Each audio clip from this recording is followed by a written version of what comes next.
We're muted.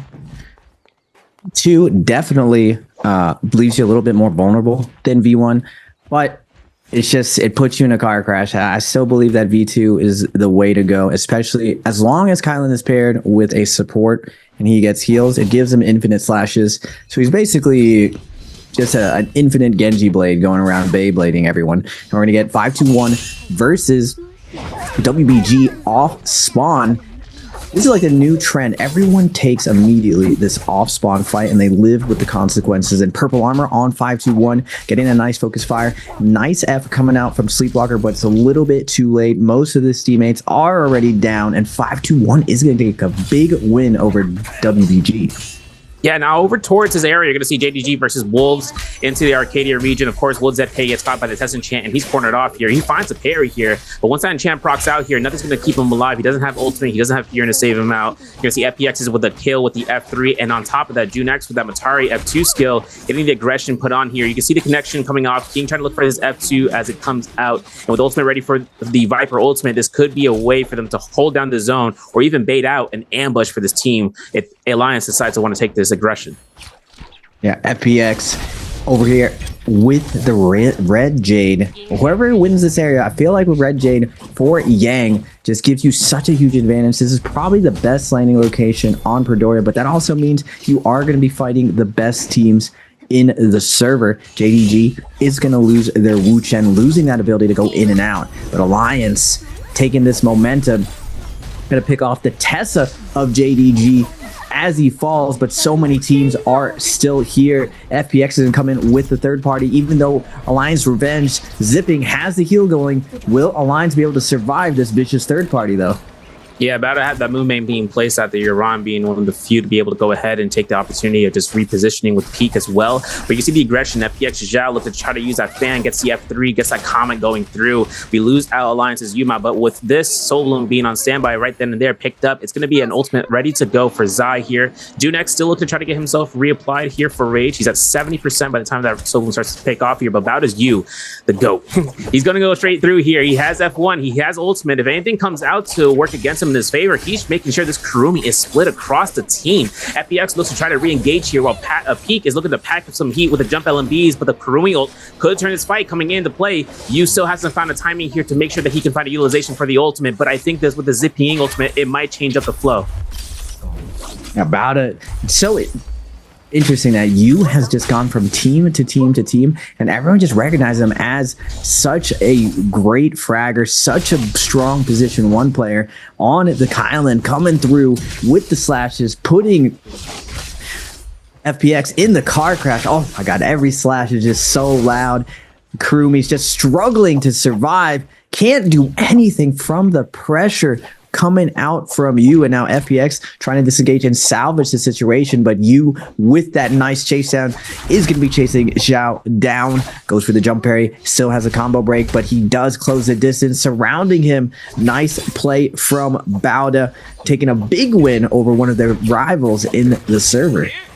Yeah, and Zhao's going to be caught out here. As you can see, the pressure coming in from Team Bauda. It's going to be forcing a little bit more pressure, and it's going to be the full reset that might be not looking towards Junex actually coming out of the woodworks. Having to go up against Yaron's Hadi ultimate is going to go through and making sure he can come through into everything of the motion. Yaron's still keeping that pressure going off. Junex is just going to keep getting pelted by the Hadi F2 strike into the rooftop region. And as Junex kind of keeps the fist blades alive and keeps that push going off, he is still going to have Hadi on his back. Yaron has 3 grapples after this one. He's going to have to keep in mind about the resources he has on hand and making sure that the team is there to back him up in case of worst case scenario.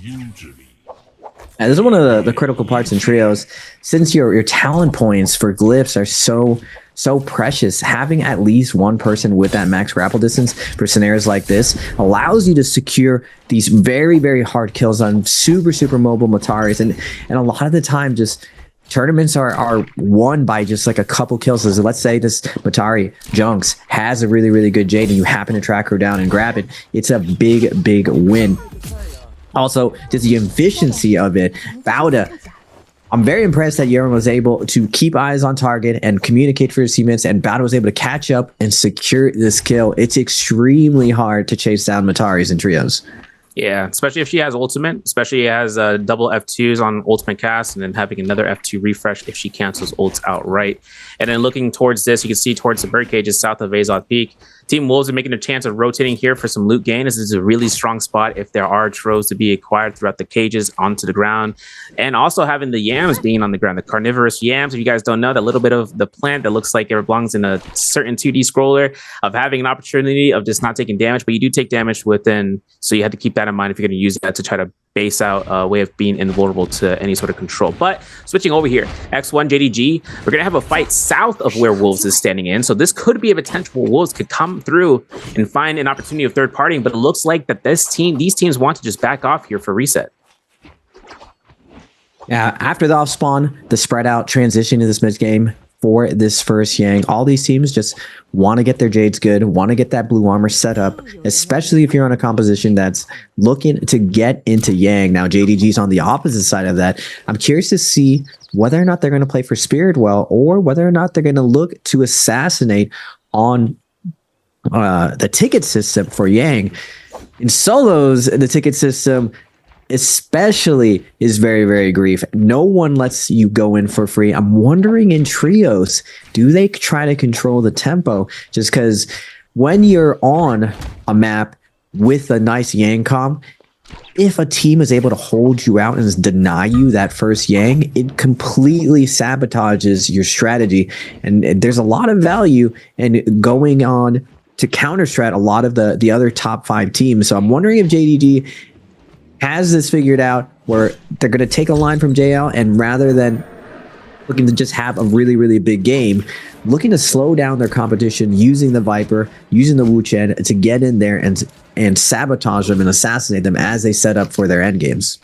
Yeah, I mean, one thing coming out in the trios is that comparative to solos now, where the Romy Yang pass is to be acquired, a lot of chalked up fights do occur where teams or players in the solos mindset will just want to make sure that Romy Yang pass is not to be accrued. Use your ultimate, but the moment you get in, right, you get your ultimates back up. Trios, different story. We don't have the reset for ultimates to come through, but yeah, like you said, JDG, they find any opportunity with a Tesla, they get the Viper onto standby, as long as they can deny entry of the players trying to tap the key to get inside Romy Yang to back off. It would be a close but hard-earned shaven fight when the value comes through with the gear that can be on hand. And what you mentioned earlier, Soul Jade acquisition, if they find a Soul Jade being used, like an Aurora Burst, Cloud Weaver, things of that nature, Heartstopper can be a must with how much abilities have been able to be thrown out here left and right from different team comps. Those type of opportunities can be had. Let's just take a look and see whether or not teams really want to take these fights outside of Realm. Interesting strategy by X1 using the Challenger. Would you call it a buff? I guess it's more of like a quest. Make sure they can scout out exactly who's around them, and by going into Yang as well, you're going to take a lot of time off there and possibly get more money, doubling down on the gamble of actually picking it up. I see you, X1. That's a big brave step. But they're going to be going against GG on their Zyphon composition. Perry's going to come out on ZDI. CGS looking to get in. It looks like they're going to be prioritizing the Hottie, but switching targets quickly to Kylan as he gets low. Zipping, looking to ult suits, but he's not able to. Karumi is going to go down. The Kylan just the juggle too much. No ults coming out from GG, serve. Yeah, this is a tough position. CGS going to be near to the last ones to stay alive. He has ultimate still, been holding it for the Hottie ultimate to be at least someone over, but this is where Kylan shines, the control right there. CGS finds a way to opposition take this into his hands, but he is still going to be cornered off here. Hottie's ultimate still striking hard. This is going to be where XLY gets the elimination for X1. This is a huge victory. This is going to be the first set of 3 eliminations, and on top of that, the Romy Yang buff, the weapon and boot for gold rarity. And this is where we're going to be over back to the north side of Arcadia. Bauda, EWG, taking a contention fight, and we see that Bauda is in the lead here for HP to DPS, with you taking the chance of using the ultimate even with the slashes to be consuming HP. He's still finding aggression to work out in his benefit. Look at the micro gameplay right there for that bow shot. You taking out Cookie as they try to reposition towards Arcadia. Peak though takes a loss here. Shuan from EWG still alive and kicking and keeping the momentum against Yaron in the backline. I'm not sure. You is looking to go ahead and maybe look to try to backline towards his teammate, but EWG are back into the game. We're gonna see an ultimate coming out from Yaron. He's going through. F3 Comet comes out from Luwei, but this is going to be a tough position because now there's no more Zai Raven. Oh my goodness. You just doing so much work for his team, but after that Kylan ult comes out, Hadi has to take the ropes with the pressure. It's very hard to narrow down your targets with Hadi's with the V1. Not as really oppressive as the V2. You getting Matari dash over and over. He's trying to buy time for his team, but against 3 players, even you is gonna fall. Just thinking about GG, I cannot remember a time where they've actually buy-gayed, like not ulting, just dying for free. I've never seen them ever not ult in Yang. Very, very shocking to see, like a super rare mistake. And in 3 years of Naraka, I've literally never seen GG not ult in a situation. But moving on to Alliance, playing the Xiphon as well. This comp, we thought it was going to go away with Kylan being so strong, but it's back with the amount of points that you need, and it's still very, very dominant. And what it dominates is zipping serve.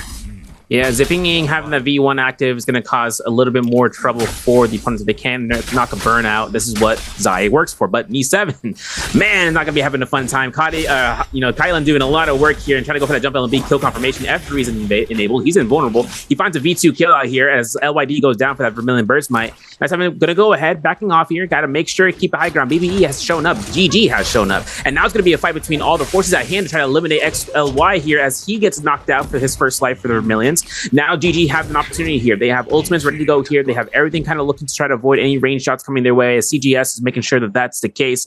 ZDI though still here into the vicinity, burns his F for that parry mode to be activated, and CGS actually looks to go ahead, having a chance of using his F3 to try to close gap. They're still going to find the kill by the Mercury River, but ALO trying to go ahead and be in the soul form. They have lost their fights against BBE here as Aizen, as well as Roishishi having a double slash ready to go here. This is going to be for a third party to a fourth party right now, Raven. Looking at the points, serve, I've never seen such an even spread of points in trios in all the years of competing and casting.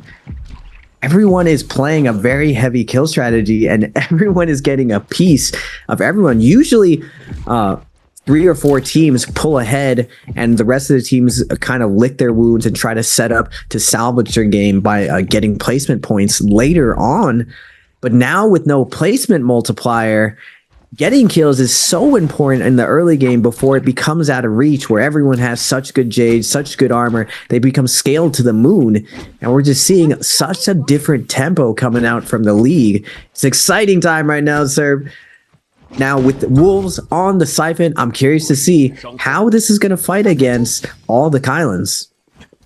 Yeah, correct, the Mundo. I mean, Kylan has a great chance of just trying to take the mantle as the assassinator. You know, he's just going to be able to come through as an instigator as well. But like Viper, the silence is too strong to handle here. That enchant goes off. You're going to see the teleporter try to buy some time here. CXZ has himself the back line. He's still silenced, but he has ultimate ready to go right back to the team. But he sees the Wu Chen ultimate. We see the beacon of light to the sky. They take this chance to chase this out in the Purity Chamber. Tuzik going to be going ahead and try to reset. Now, this is going to be huge, right? CXZ takes a chance of trying to split out here, trying to look towards go north, go east. He finds King as JDG are now going to lose out their Viper in the backline. She has ultimate, but she is on a position where there's so much terrain creep here for any sort of tethers to be active within the ultimate cast. And GG, now arriving to this point, have an opportunity of looking towards this with KLA and looking to invest ultimates left and right. CXZ having his chance of just going ahead being caught by the enchant, seeing the V1 Viper Stun, can't find a stairwell to back off here, gets caught by enchant stun. No one's going to look for him. They're going to knock out QGG completely for this round so far. They find CXZ. He still has Keelan Guard. He still has the invulnerability for 4 seconds when he reaches that HP threshold, but he's going to have to be very careful where he's going to utilize it. We're in zone damage now. Tuzik going to get eliminated here. CGS going to be caught in here by the Kylan slashes, and CXZ having that 4 seconds to be active now is going to lose his chance with that fan RMB, and CGS finds the elimination of number 7 for GG. GG showing their dominance after the win at Koi Cup. Most of the top teams all got shuffled going into this new season, but GG has stuck together. And one of the things I've always said about team plays, it takes around a year just to synergize with your teammates. Now, there's a lot of Cinderella stories where teammates come together and for the first time, everything goes well. But a team is really, really tested when things do not go well. And I've always seen GG as one of the Titans, one of the top 5 teams. Their end game, absolutely beautiful, second to none. just very, very consistent, and especially with the intensity of the CN competition. Everyone plays that game so well, and for GG to really stick out, just goes kudos to them for being able to do that over such an extended period. I'm curious to see that most of these hottie teams aren't really going Yang as much. Now we're gonna get X1 versus Alliance with the Xiphon. X1 on the Kylan. Can a Zai deal with the Kylan pressure? Immediately, Zai again, we saw this in the previous Yang, immediately getting opened on by the Zai. Staying on the Hottie. As soon as Zai ults, Hottie responds with setting the cube up and defending and crowd controlling the Zai, minimizing her damage. Remember, Zai serve just as soon as she connects to Zipping, this is what took Zipping out of the meta completely and made Kurumi so strong. It's all because of this character, Zai. Yeah, Zaya has the opportunity of just resetting that. That's why Matari would usually run the V1. Like right here, has an F3 reset and is able to close gap into an attack for her Comet, getting hit that barn, getting the application for it. Knee7 looking to try to go ahead and get these neutrals out here for the R&B. Double kick, toes to the nose. And Knee7 is looking to try to go ahead for it again. XLY takes a stagger to the back, but there's going to be a kick for elimination number 1 for ALL as Alliance is looking for elimination 2. Seeing a pair in the back line, going to see a chance. Knee7 looking to try to jump LMB against LYD, getting cornered off. That's the second elimination. They're looking for number 3, ZDI, looking to be the one last hope. But 7 eliminations have been now totaled up here for Alliance. They're going to find their Realm Yang victory. And with that, they're going to be able to catch another gold weapon, gold greatsword, potentially into pulse sword. You know how strong that can go with Focus Slide Raven, and that thing could be a menace with this comp, controlling how many players here could be uninterrupted by that blue Focus Slide. Yeah, greatsword, not super recently, but it did get changed where the LMB is a little bit more mobile than it used to be, and you can hold LMB into LMB. For the longest time, you couldn't go horizontal. You would force you into this really, really slow animation. So at least the weapon is somewhat playable. Still, I feel like needs a little bit more tweaking to make it fun and feasible, just because the amount of mobility that Pulse Sword gives you, almost everyone switches it over still to Pulse Sword. But it's at least when you pick up that a gold great sword or a great sword off spawn, it isn't just an instant loss. Now EWG has the Draco Storm, and this is a struggle.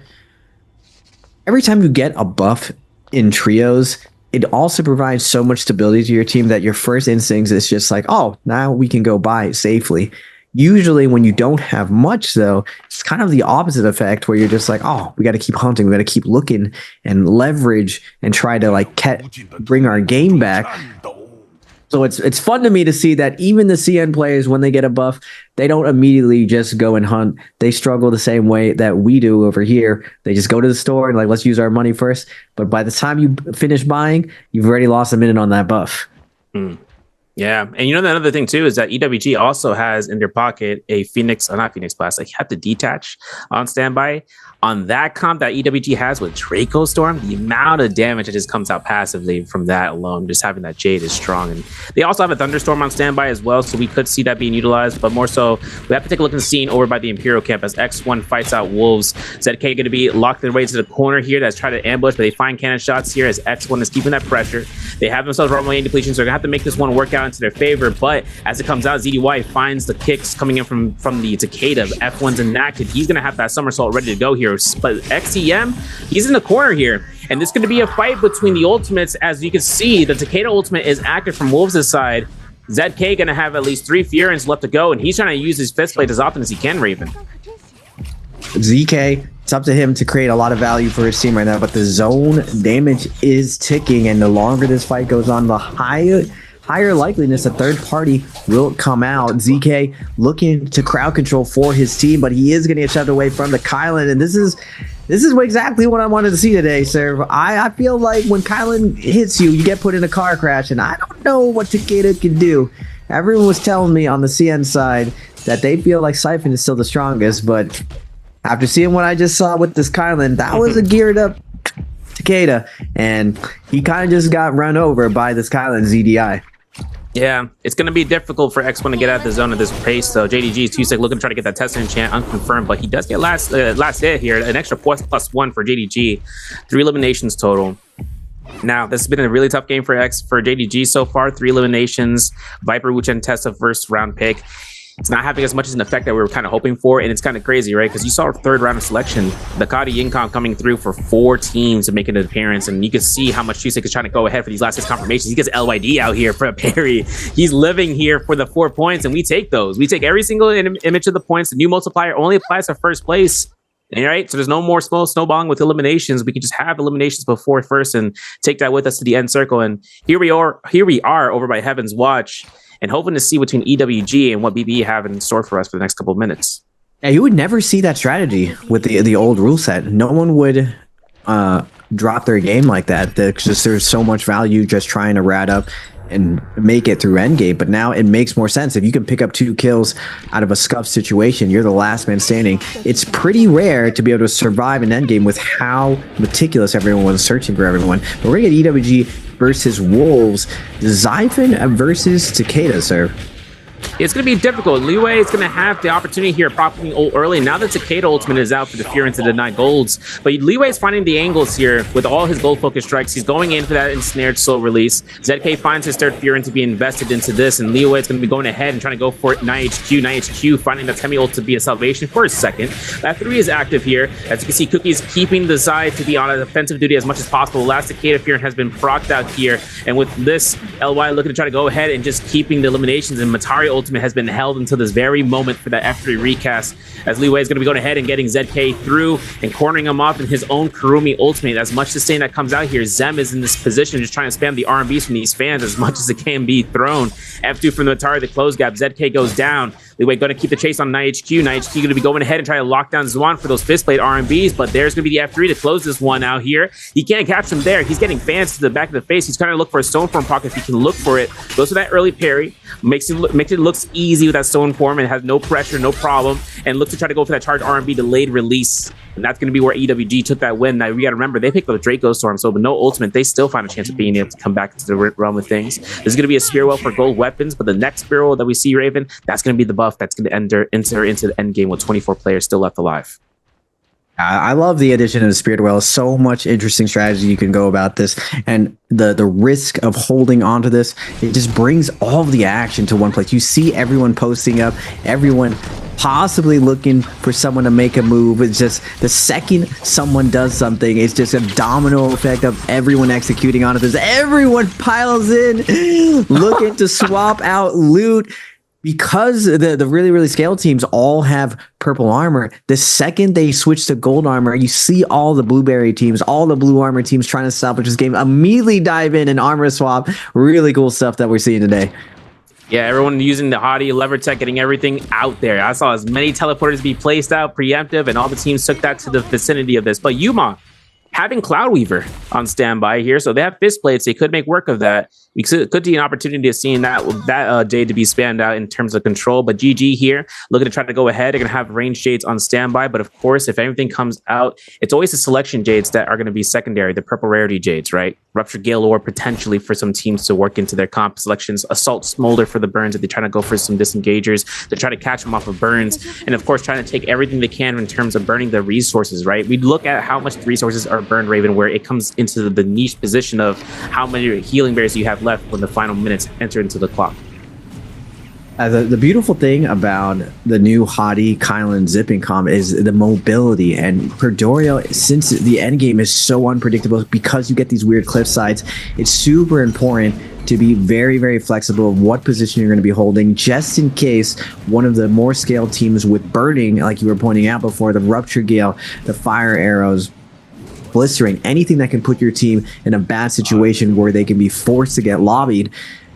Hottie allows your team to just work your way through other teams very, very reliably without the risk of dying. And because zipping, unlike Kurumi, she can heal her whole team with their ultimate from any distance. It's just very, very easy for people to get split off and then find their way back to the team. Yeah, and finding an opportunity of just seeing the select playstyle to be placed. I mean, staying hard earned into a select spot, it's one thing, but when you're getting a Kylan Hottie comp to show up, they will knock you out the circle. They will take any opportunity of denying you the heal from armor if it's V2, which has been in majority standpoint to be selected, to just try to deny that standstill, turtle hold the fort down selection process. And of course, if the Kylan ult comes out, that's an investment of 25 seconds. That puts you and your team in a position of, okay, when should I use my ultimate offensively, like Zai, where I should be able to use it in a safe manner of being able to counteract this push. But Spear well is placed out here, Raven, and I'm not sure if that's if I didn't take a look and see that, but I think that might be a White Tiger's prowess to be on available status for GG. Yeah, GG, and this is classic GG, always there. Calculated risk, just not passive, very active, but conservative. They want to have the best armor. They want to control this end game. And if they set up and they have the buffs, they're just maestros when it comes to these end game situations. They know how to navigate depending on where teams want to hold versus where they're at. And I love the spirit well. It adds so much more dynamic, so much more decision making to these end games. It makes it a lot more fun as a competitor. And I think as a viewer, seeing the double ult and this force action makes it way more exciting.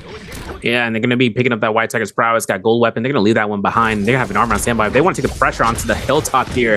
Bauda and BBE are both on top of this hilltop, just trying to hold this down, and CJS just wants to take this pressure. He's got ultimate. He's got a parry. He finds you, but that's going to be a knockback from the hottie that denied that parry attack. CJS going to go ahead, looking for a scare rush here. He dropped down below, and this is going to be, of course, where we're going to have second ultimate be on standby. We have an opportunity of looking whether or not the southern teams are going to try to take the aggression here of finding any stragglers. You having no armor here, having ultimate ready to go, but having not enough healing to earn back his armor as a whole. So he's going to have to be careful in how his kiting pattern goes. If he takes collected range shots from a distance, he's got to use a teleporter coming out from Iran. That's going to be the pressure that we can see here from the teams. They are taking the opportunity of just putting this one out here to the north side. It's a little cliffside that Bauda has found. Matari is trying to dash him off, trying to force them out. And now GG with the buff slowly wants to make their way up there. Take some of this high ground, take some of the safety away. With 24 people left, just starting this with the 36, most of the lobby is actually alive. Game 1 on Predoria is coming to a very, very stacked end game. No one wants to all in, and with the durability of the hotties and the Kurumi, Matari, Zai's, we're going to be going down to heal-off situations. I'm curious to see what team comes on top and what their overall strategy is going to look like as this final circle starts closing in. Yeah, I'm really going to put money on the table for Kylan's. If he can survive until endgame circle, he can pressure people out to the zone. He can have the Keelan guard to be still enabled, where he's invulnerable for 4 seconds. That's an eternity into endgame circles where you're taking a lot of zone take damage. And for him to actually have the opportunity of knocking back people in the zone, accrues last hit opportunities, last hit confirmations. Yuma finding elimination here against BBE Aizen. F3 from the Alliance's in knee 7 going to be looking to try to go ahead for the RMBs. Crouch on the beat doesn't occur. We can hear the ultimates coming out. Yu's going to have to invest his ability as a combo breaker. This gives any opportunity to capture out any offensive ability or defensive ability, I should say, to be used and just cornering them out. CJS finds elimination here. This is where White Tiger's prowess comes to the full fruition. We're going to see 10 eliminations so far for GG into this end game circle. V2 comes out. Roy Shishi getting caught into the Dragon War, but there's going to be the knockbacks. The abilities are being spammed out here. CJS having to look for those 1-2-3s, having to look for the strikes here. FPX's Zhao finds 5-2-1's Cloud. GG330 finds VB's Roy Shishi. This is going to be an onslaught coming into these final seconds here, Raven. Yeah, GG, their Zai's going to pop their ultimate, hopefully find some more soul blooms. He's ready up to 76%, 80%. CGS able to scoop up the soul blooms left and right. You see the Kurumi tethers everywhere. Everyone's trying to keep everyone up. Now the armor circle coming out for GG. They want to stabilize, hold the center right here, but Alliance has another thought for it. NY7 on the Zai, trying to shove them out. Don't want them to stabilize. Not another Zai getting another ult in, but CGS already have popped that second ult. They're going, GG's going absolutely crazy, already up to 13 kills. CGS making sure he can put the pressure on as the Zai finds another Soul Bloom on rotation. He's got 10 seconds on his ultimate, and he's trying to look for the secondary ultimate to be the triple ultimate to be casted out here. And he's looking for those Zai and snared souls here. We got around 13 players total left alive. Pampy line looking too good. LMB coming up from the elimination of LXM, and another elimination being picked up by 330 against Yin, and another elimination towards FPX's Zhao. There's going to be 18 players left alive here. This is going to be the first, potentially the first 20 bombs so far for today. And GG's going to go ahead and heal up in the middle of all his action. CGS, not a care in the world, has in the arm R&B spanned out here. He's locked into the zone here. That's big. That's a lot of zone tick damage. He's trying to get himself right back in. He's going to activate F3, has ultimate active here. He's going to have another chance of activating his skill, and this is going to be where GG is just going to find Kylan to be a nuisance, but maybe not for so much longer here. If the burns could be a proxy here, the Keelan guard is activated, but Sleepwalker could be eliminated by zone ticks alone, and that's where GG is going to stay alive. All 3 players left on the battlefield for round 1. GG is just surgical. It's absolutely precision endgame right there. Just so much nuance to how they're able to stagger their ultimates correctly. Interesting you said that, because day 1, GG took that spawn the first time. I don't know how successful it kind of worked out for them. Kind of hoping to see what's going to happen between them and Alliance over by the Yushan Ruins. But Wolves spawning here at mid top up against what seems to be WBG, trying to take as much of these tropes as much as possible, with Zem having a katana on standby. He's going to try to reposition for his squad into the main set of this Temple of Sun and Moon. And with this, gotta be careful. He's looking for trying to backline here with the fist blades, as XCM trying to go down here and trying to find that reposition. He just keeps going. EWG finding eliminations to kill feed here, double elimination actually for EWG so far. But we take a look at the scene here. Zem looks to try to go for that double blue focus here for the horizontal. He fights toe to the nose right towards the A-Shout, and that's going to be where the eliminations are had. Wolves has that solo on standby. Now HQ finds it. Going to be Jane getting caught by the silence, and that's the elimination number 2. Wolves is taken to the board, and with Sleepwalker being the one remaining teammate, Tesla ultimate on standby, that's going to be the 3-step that Wolves takes into this first fight. Very, very clean stuff coming out from Wolves, getting the nice RNG blessing of getting the purple armor onto their Viper, but still capitalizing very, very quickly, able to secure those kills. Claiming Metab too, like Metab, just so much loot over here if you're able to secure it. Usually a lot more teams do challenge for it. It's enough loot for at least 3 teams, but getting that whole place to themselves, they're going to be sitting pretty, looking to transition to the end game. Now KLA, they don't have the old OUG boys challenging them for the puzzle. Normally those two are duking it out, but we're going to be moving over to 5-2-1 and the comp that I really wanted to see today, sir. Yeah, they're making a lot of strides here. Gold gain is at its peak for getting these eliminations. Now, of course, they're still trying to look for themselves, try to get purple armor, purple weapons across the board. I mean, we see one for Fat Milk for that staff. They're going to try to take the purchases. Moon Mains, if I'm not mistaken, have been purchased so far. I haven't checked the teams and who has purchased it just yet. But Ben, having V2 Ultimate, a very staple option nowadays for Tianhai, as we were once seeing this in the past for V1, which was the no weak spot, do more damage to Ultimate. V2's healing capabilities coming through, where you can opt in Kurumi to have that secondary V2 Ultimate, commits towards the armor regen for Takeda and herself, and also for the cleansing factor, where if Tianhai finds a single grab, he can still get some healing back, right? He can get this land down for V2 and then have it sustain against Siphon comps. And that's where one thing comes out towards that comp, where getting a regrab for Takeda Fear and Blast against a Siphon, where Zai just not being able to land, can get caught to that regrab, forces Kurumi to the F skill, then you can get another repossession for them if they decide to want to work that through. Matari can't do anything about it. She can keep the stealth going if it's V1 for Matari, but if they can find the line of sight for the Zai, they'll make sure and try to lock her down as much as possible. Oh my goodness. We see KLA, and one of the best parts of going on the puzzle spot, you get that gold weapon, and that gold weapon happens to be a fist on the Siphon. Just the amount of damage that you're doing off the one charges with fist. They did nerf the double charge and the speed of it, but they did not even touch the most broken part of fist, the one charge vertical, the one charge R&B. It's just, it does more damage than a pole sword on this fist weapon. It is absolutely insane. I can't wait to see who's going to fall victim to KLA. But the great part about Trios, no Kylan with the fists. If you get that parry, we could be yoinking some gold weapons off other players. So Takeda, KLA, I know I've actually seen some of the CN teams serve. When they have that gold weapon, when they're going into an irrelevant fight, they actually switch over to a purple weapon just to guarantee that someone doesn't steal their gold weapon. Yeah. I would honestly say that's the best in slot option selection. I mean, taking the opportunity of just throwing a blue focus, just wild haymaker, all of a sudden Takeda drops from below. I mean, that's why I always like seeing Bout as you playing this out, because he loves to drop in from the top and then just fall down, and there's a blue focus and he captures it.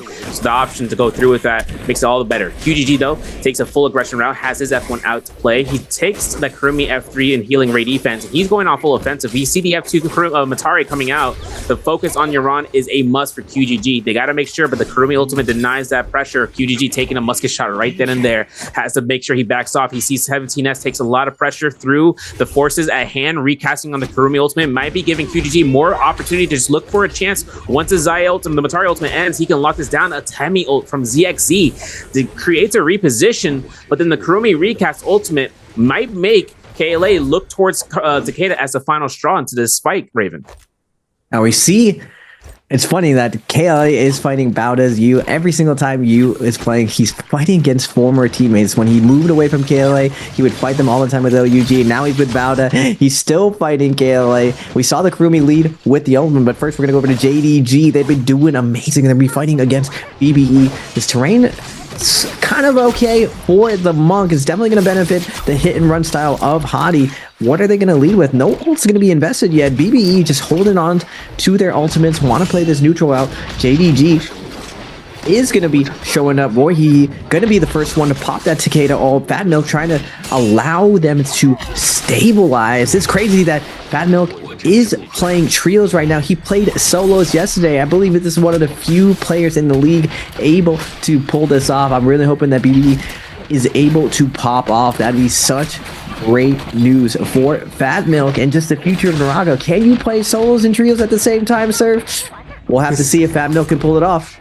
Yeah, hybrid gamers are a rare crop indeed. I mean, taking a look at the chances here from BBE, even Roishishi last season when Jacob was playing solos for the BBE roster. Now, taking into consideration for Fat Milk, he is a Kurumi in this situation, so he's going to be finding himself through. A grab has been occurred as Jing takes an F1 from their zipping Ying, so not a lot of damage from that mitigation, but you can see Jing is taking a lot of pressure from Fat Milk because he's controlling him down. That zone is going to kill off Jing. JG loses one of the three.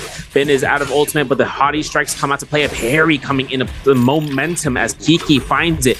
You're going to see a Hadi teleporter be used. Kiki gets out. There's going to be a chance between BBE to invest now the Takeda ultimate for this fight, as Kiki is trying to heal into the backline. Weakness is not going to be as heavily distraught as later zones, but this is where it's going to be a little bit troublesome. I mean, you can see a reposition from Tuesday to go right back into the cave and trying to find at least a pickings of 1 or 2 kills. This is where it's going to work against their favor. Roishi still has ultimate for that Takeda, but then there's Jing dropping from the sky below with an R&B blue focus. A parry from Kiki to keep the momentum. Elimination number 2, BB's Roishi. She has the F1 out, but this turnaround is kind of crazy. And JDG take these eliminations to count number 6 for the second round. Tough break for BBE. I feel like they played that so well, but the mobility of JDG's with that Hadi, they just keep coming and rotating each other off to make sure that BB can never stabilize. They finally lose their Kurumi just because Monk takes the heal off. You never want to lose your Kurumi, though. It's one of the reasons that I like Temi Monk. Even if one of your players go down, you always have a reliable ultimate, reliable character that can get your team back up to speed, back to normal. JDG, even though they just fought, immediately engaging again on to Wolves. That's also going to be coming out.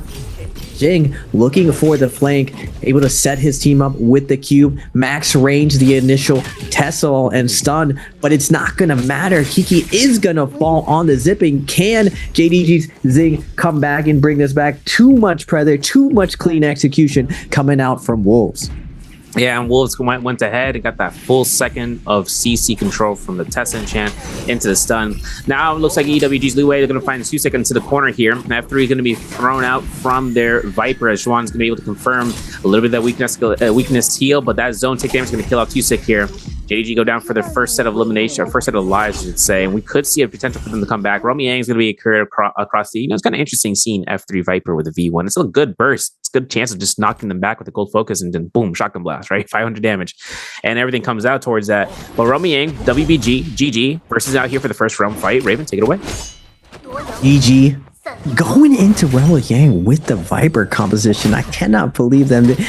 Just a gold mine of strategy right now, and it looks like Alex is going to be running that F3 and getting a nice knockdown, but Sleepwalker is going to be stabilizing with the F3 from Kurumi, just swatching over him, making sure that he's not going to go down, and Kurumi just unhittable with the wave roll over and over. Alex has had enough of it, gonna pop that V1, F3 V1 Viper. Kurumi ult is going to be going down. He is going to be trying to survive and armor up right here, but Sleepwalker is going to fall. Kurumi doing her best to kite 2 players, and still GG is going to come out on top Absolutely insane serve. That I don't know how they're making that work. You know, it's yeah, because I made it up. I made a point about that earlier with the F3. I'm like, man, F3 B1, that's kind of crazy. And then to take Roma Yang, you know, GG is one of the other two, one of the two team comps to the F3. I see the vision. All right, like if you know, Hadi lever, the teleporter for Hadi, it can't be obstructed by silences. So when any case scenario happens and they try to lock down a player, if they can't get the silence of Hadi off right, I mean, V1's going to be the case. And F3 knockback gold focus could just be with the F3 as a shotgun of just doing as much DPS in a short amount of time as possible. But LXM, outside Roma Yang, finds Yaron here. Both Roma Yang winners, both for million bird smite. So the investment for ultimate is going to be up to the up to the discretion of the players over by Emberhawk. And Bowden wants to take this fight. Yu has ultimate ready to go here. Yaron has gold weapon available for his ultimate as a Zai, and he's got at least one Ensnare Soul left. Looking to try to backline here for a gold focus, and this is where the Matari shines, man. And it's going to be where Viper does not have any sort of value as that Matari ultimate gets procced, as we mentioned earlier, Raven. Now, GG does have a millions buff, but no silence. When you see a Matari, you're just sad when you have a Viper on your team. You're just like, oh, what is the X? You just got to pray that the Kurumi is asleep at the wheel and that she's just not going to do her job at all. But Bowda able to come through here. You on the Kurumi now, taking a back seat. Also one of the best support players, one of the best position 1 players, one of the best support players. Bowda just having dominance. Just like every single time a team picks up you, they're just going to have a good time. Yeah, QGG having ultimate standby, got gold fist blades on hand. You know, he still has it from the Salvation podium, so he's going to be trying to go for those 1.0s.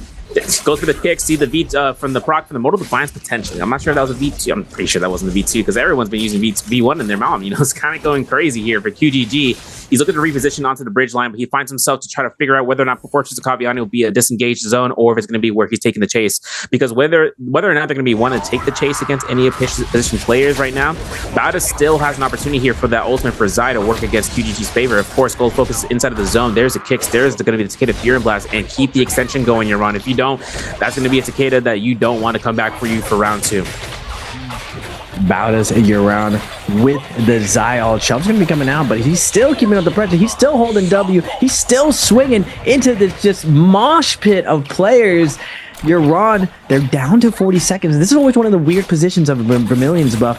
When you use the ultimate and you extend these fights, you become very nervous. Just, do we use our support ultimate or do we just fall here?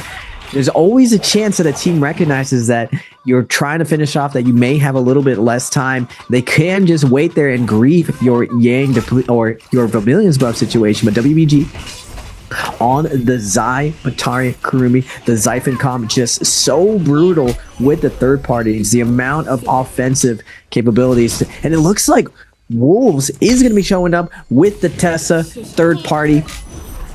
But the Cliff is going to be saving WBG's Walker away from the double focus attack. He has another lease on life.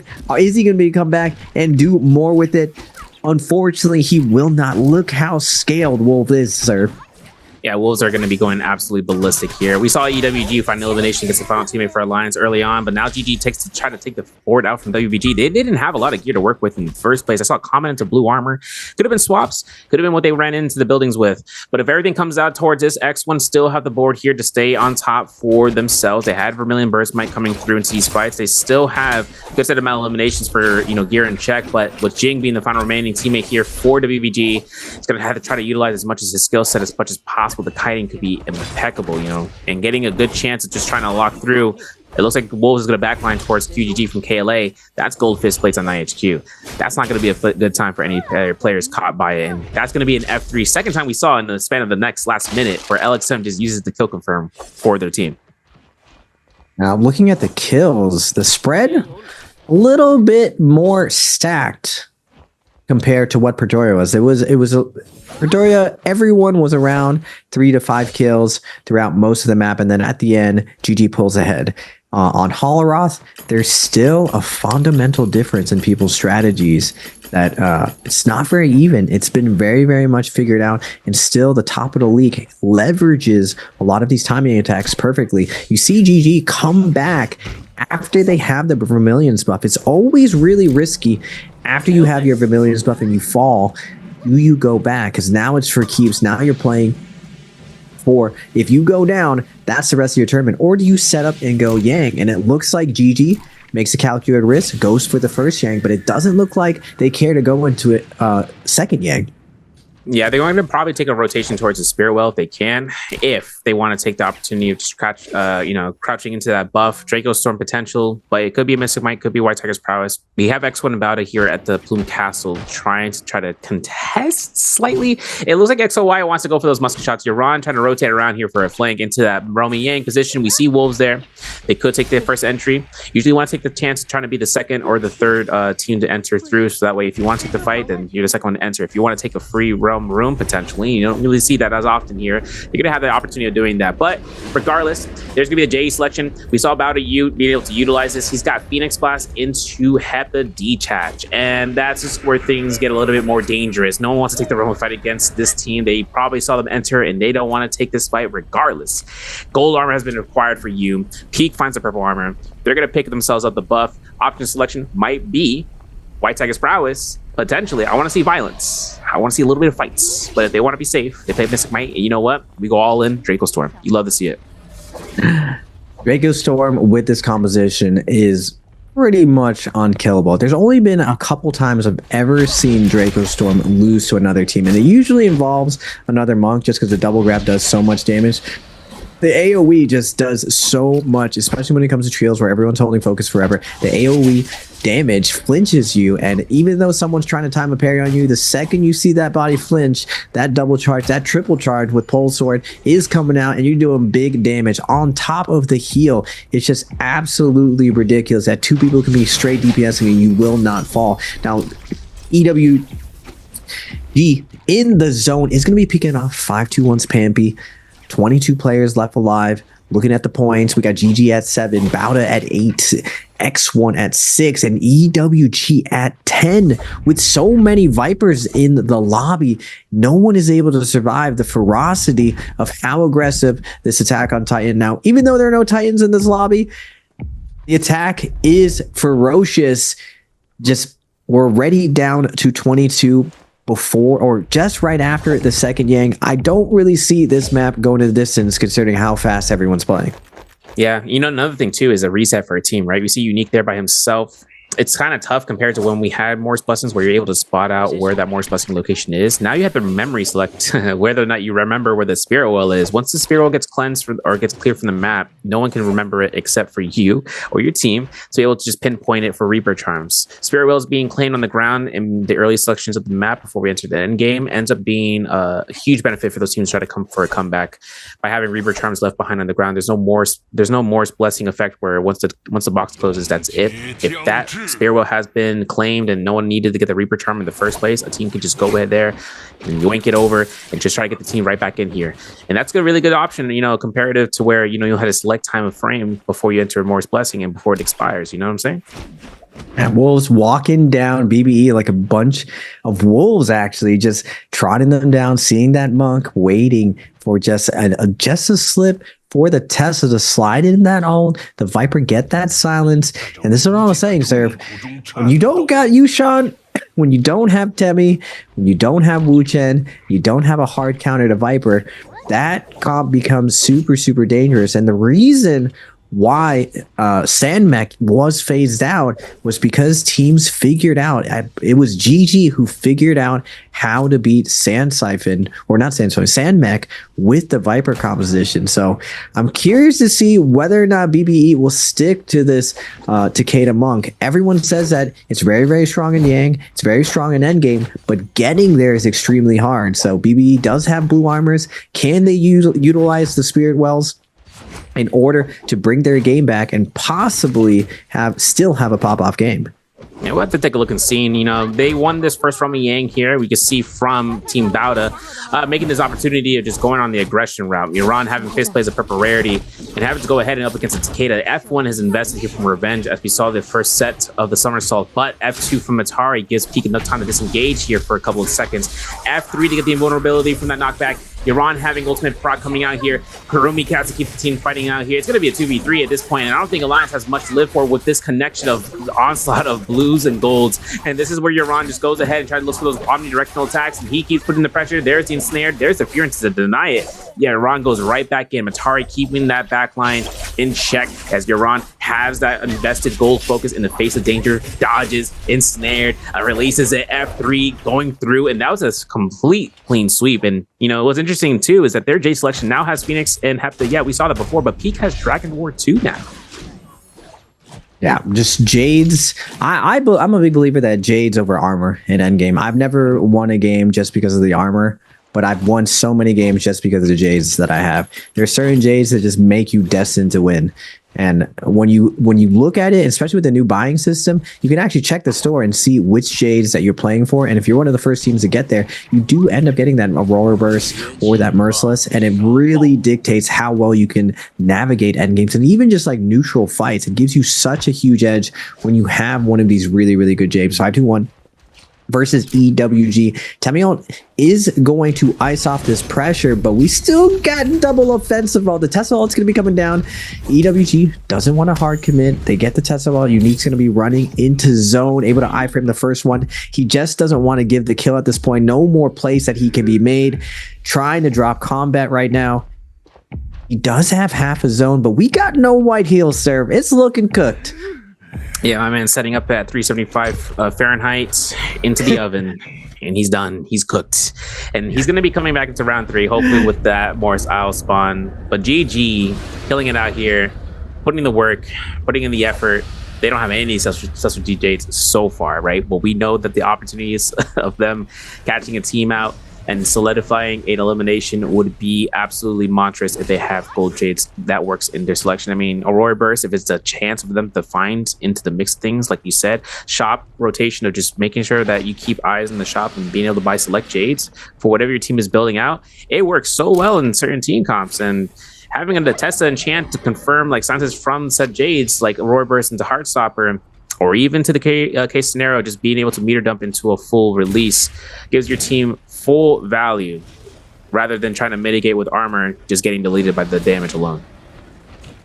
Yeah, 21 people left alive. Next year, we're all going to be posting up. FPX trying to scale up blueberries on the Takeda comp, but all you need is that gold ultimate on the Takeda. Every time a Takeda uses a Furin or a shove, it's basically a V2 Viper shove across, and the amount of area it covers, just as long as your Takeda isn't selfish doing the shoves for damage himself, you're able to dictate a lot of the space. And FPX, Spiritwell, this is a great situation to risk it all, because if the come up from this for their team composition will be humongous. So unfortunately for them, Bauda is looking stacked. They got everything. They got Tomahawk missiles with their cannons. They're able to dictate exactly who and what gets to be around this. The amount of damage to AoE that comes from Rupture Gale and that burn damage is just way too much. They end up giving it up and looking to fight another day. And I always say, Serve, you can't get kills if you're dead. Yeah, that's right. Once your team gets dilapidated and one of your key components, your key players gets caught through, the comeback is a lot more harder than we might anticipate. I mean, coming through and trying to get the res is one thing, but then a whole other team saw you in the back line trying to go for that res, and then that position was just dictated by a early aggression. Taking chances of backlining and trying to disengage early on could be the meaning between endgame and just ending out in 7th. Now, GG. Opportunities lie here to keep Salvation Podium alive. They do have Ballista on range, so they could take a chance of just holding this ground for the shop for supplies, because once this hits the zone, we're going to have to just say goodbye, shop. See you, Rift Dealer. We'll see you later on, hopefully for kills and getting supplies that way. Rupture Gale's coming in from the sidelines here from Team Bauda. They try to rotate towards the Salvation Podium, but it might not look to their best opportunity. In the meanwhile, Wolves, EWG, FPX, they're all contorted into the east side of Emberhawk, and hoping to try to see whether or not they want to, really take this position elsewhere on top of the rooftops. Otherwise, this building is working against FPX's favor with how many resources are being burned right now. Well, as long as we got resources, it's better than being dead. The Moonbane is going to be coming in, dodging in and out. Jangu needs to get out of there. Junks is trying to navigate his team to a better position. able to sit on this edge. They don't really have a ton of good range in order to dictate their positioning. And instead, they're just getting bullied by the Lami. Temi ultimately be coming down. EWG trying to pick up the scraps right now. FPX is looking like they're going to be on the menu. Tessa ult's going to be invested. Zuwan with the Viper ult still lock and loaded. Kurumi ultimately coming out. They're taking a lot of damage, but the rest of the lobby is going to be seeing these two teams are committing. Is it worth it right now? Zuwan is going to go down before he's able to pull off an ult, but the Wuchen port is going to come out. No room though. Just the 80% Moonbane pushing everyone to the absolute edges. Where can you go? We got Wolves over here. EWG on the high ground. FPX still somehow surviving within all of this chaos. Absolutely ballistic coming through here, and they're finding eliminations as a result. That Moonbane working out in their favor. Low way going down here for EWG. We still got Bowden to the north side. They could be just looking to say, hey, what's going on over there? GG. They're closer than anything. Wolves want to takes this aggression against FPX, and Takeda Furens are coming out here from Junex as it comes out towards the play. I gotta see 9 grapples here for XCM. Not gonna be total, mishap, but he does have another repair chest on standby to keep pelting out shots left and right and just keeping track about who is pushing further, who's pushing closer, and who's gonna be the one target that they can try to nuke down. They got F2 for B1. They have the silence. They have the control. If anything comes out, Tianhai from Aizen going to try to contest for the Spear Well. The Spear Well had to be careful. If he doesn't cancel ult before he gets the clear, he won't have 100% ult rage when he enters it or exits the Spirit Well zone. He's gonna cancel it. We're gonna get that rage retention, and we're gonna pick ourselves up a White Tiger's prowess. This could turn around the fights for BBE here, Raven. They did get that gold armor and they put it on Takeda. There's one thing that Takeda was very good at before. He was able to 1v3. Can he 1v3 anymore though?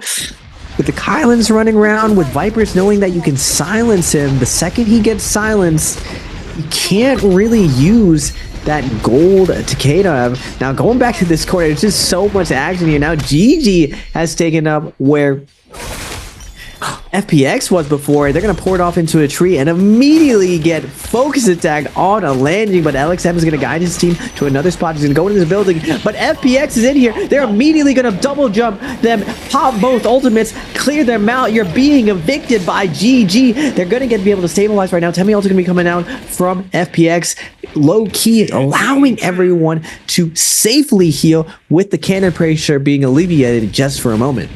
Yeah, and we have Bowden coming through and just keeping the pelts on the north side. We have Wolves on the south side, and FPX is taking a lot of damage. There goes Junex. That's going to be first elimination. NightHQ making sure he can go through. The ultimate is out to play from Wolves. They can get a massive stun off of one player alone, and they find Zhao. Zhao goes through, gets killed steal by Ben. The White Tiger's prowess in effect for BBE still, finding the proximity damage as health is lost. Zem tries to find the high ground, gets armor regen. Shout out to this teammate for the shield loss for Wuchen. Atessa Enchant comes out to play in these final 3 minutes, and Ben just keeps to try to go through, finds another elimination here as Roshi finds Zem, and this is going to be a chance for Ben trying to go back in and just backs off and trying to re-loot the bodies that have been eliminated. Yeah, BBE, they're making it work. They were living on life support before, and now they're thriving right now, looking real healthy. Gold armor, double purple armor. They're able to bully their way. That was hilarious, seeing Wolves evict GG out of there. It's like, would you like to buy what our Viper is offering? Where are you guys going? And just leaving the room as the Viper triple tap dodges in. Really, really cool stuff coming down for the end game. 13 people left alive. Can BBE leverage Aizen with this monk? Got a big chance for the next minute and a half. Ben going to be going ahead and locking out the Tessa in the opposite side here as LXM is now forced in the position, not in his team's guys, in an opposite team's direction. And now we're going to look for another grab. We got another 15 seconds for this ultimate for the Vajra format as Ben is trying to find a way of positioning a melee grab distance within the walls. He finds one. He finds XYD. He's trying to go for a second grab. There's the elimination. The LYD goes down. Going to be coming through here into the building. The White Tiger's prowess in effect still, but Ben's going to disengage his ultimate. He's got full armor. We see a parry into the backline to the zone as ZDI is going to be the next one down. Another White Tiger's prowess strike in this end game circle. This is deadly for any teams who are not prepared for those heavy staggers with that HP loss.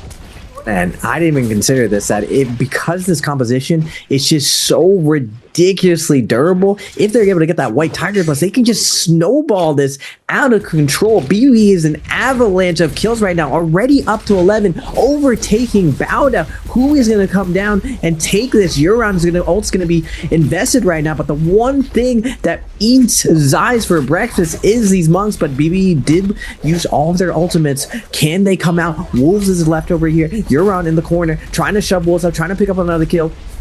Not NHQ is trying to survive. He's going to make his way around, but Euron's going to stay on top of him and pick up the kill. We're down to 8 serve. Will BBE be able to get their ultimate online? Monk has cannon out, has the high ground from rags to riches serve. He got 70% rage. Been trying to go for those cannon shots or proximity shots against Wolves.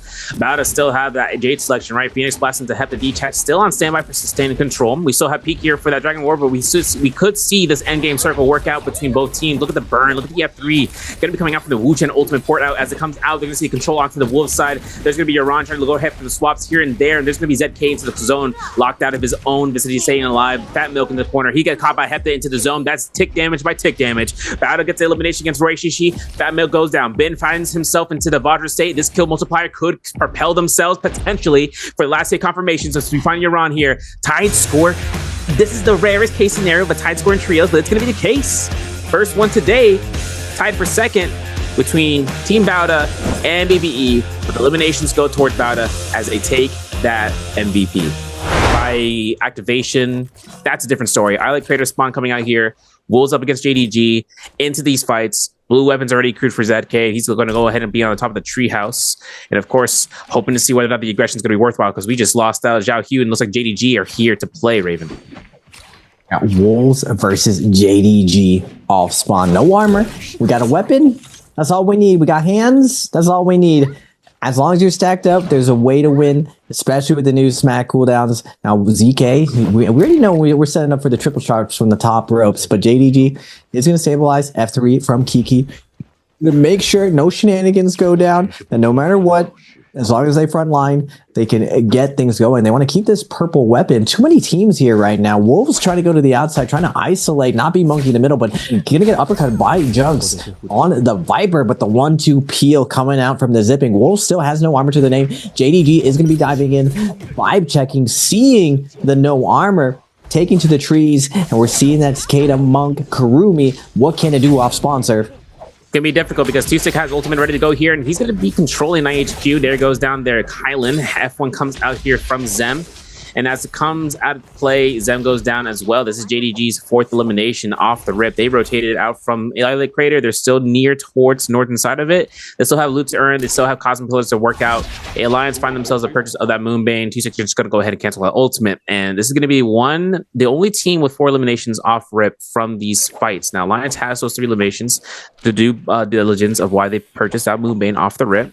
And JDG takes the rotation towards Sunwings next. Now, this is going to be a rotation just for the loot alone, the bells as well, just to see if any sort of, any teams left behind looking to scatter out, or maybe even just new teams that just spawned in here from the get-go. But interview coming in here from JDG. Interesting. Seen an interview in a while. Like this is definitely new. I like this. A little bit more from the background of players. Yeah,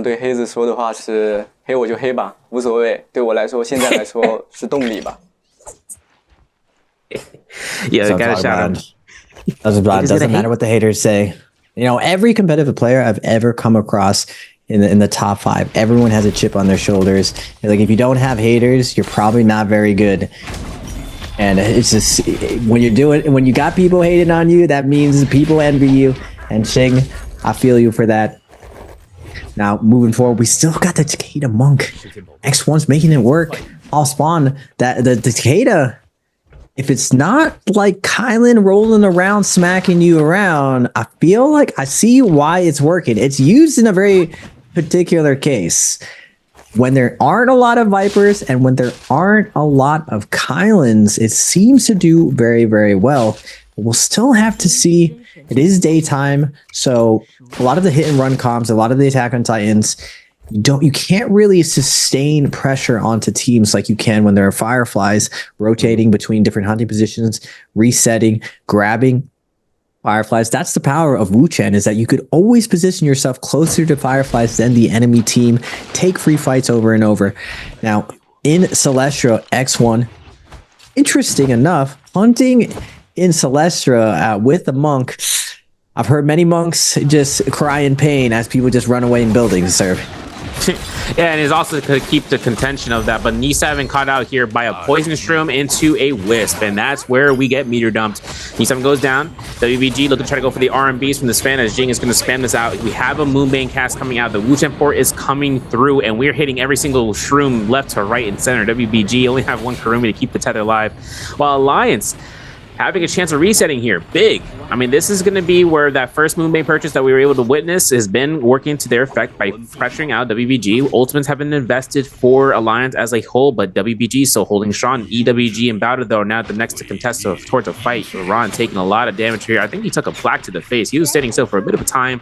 Battery positions towards the Immortal's Temple here. The pressure is on for EWG to try to look for some value. They have Moonbane themselves, and they have to look towards whether or not they want to invest it for offensive measures or for defensive. We have a Wu Chen with no ultimate. Cookie could have been placing that preemptive. Who knows? Lil Wait with the Tessa doesn't have a single ultimate cast ready to go. Shoando, F3v1, having the chance, being on the rooftop, loses all his armor. This is control right now. Blue Focus out to play F3 to push back that Takeda, a parry in the backline, and this is the V1 that comes out. The Takeda ultimate is up. The Temi ultimate's out. Shuan looking to try to go for a stun. He finds a single target, and it's going to be Iran, but you can see Yu is trying to focus down Shuan as it comes out with the Takeda into horizontals. He gets caught by a parry into the backline. Cookie trying to make sure Yu just stays his ground, but Loi Wei is down. This is going to be huge for Bowden to get these eliminations, Raven.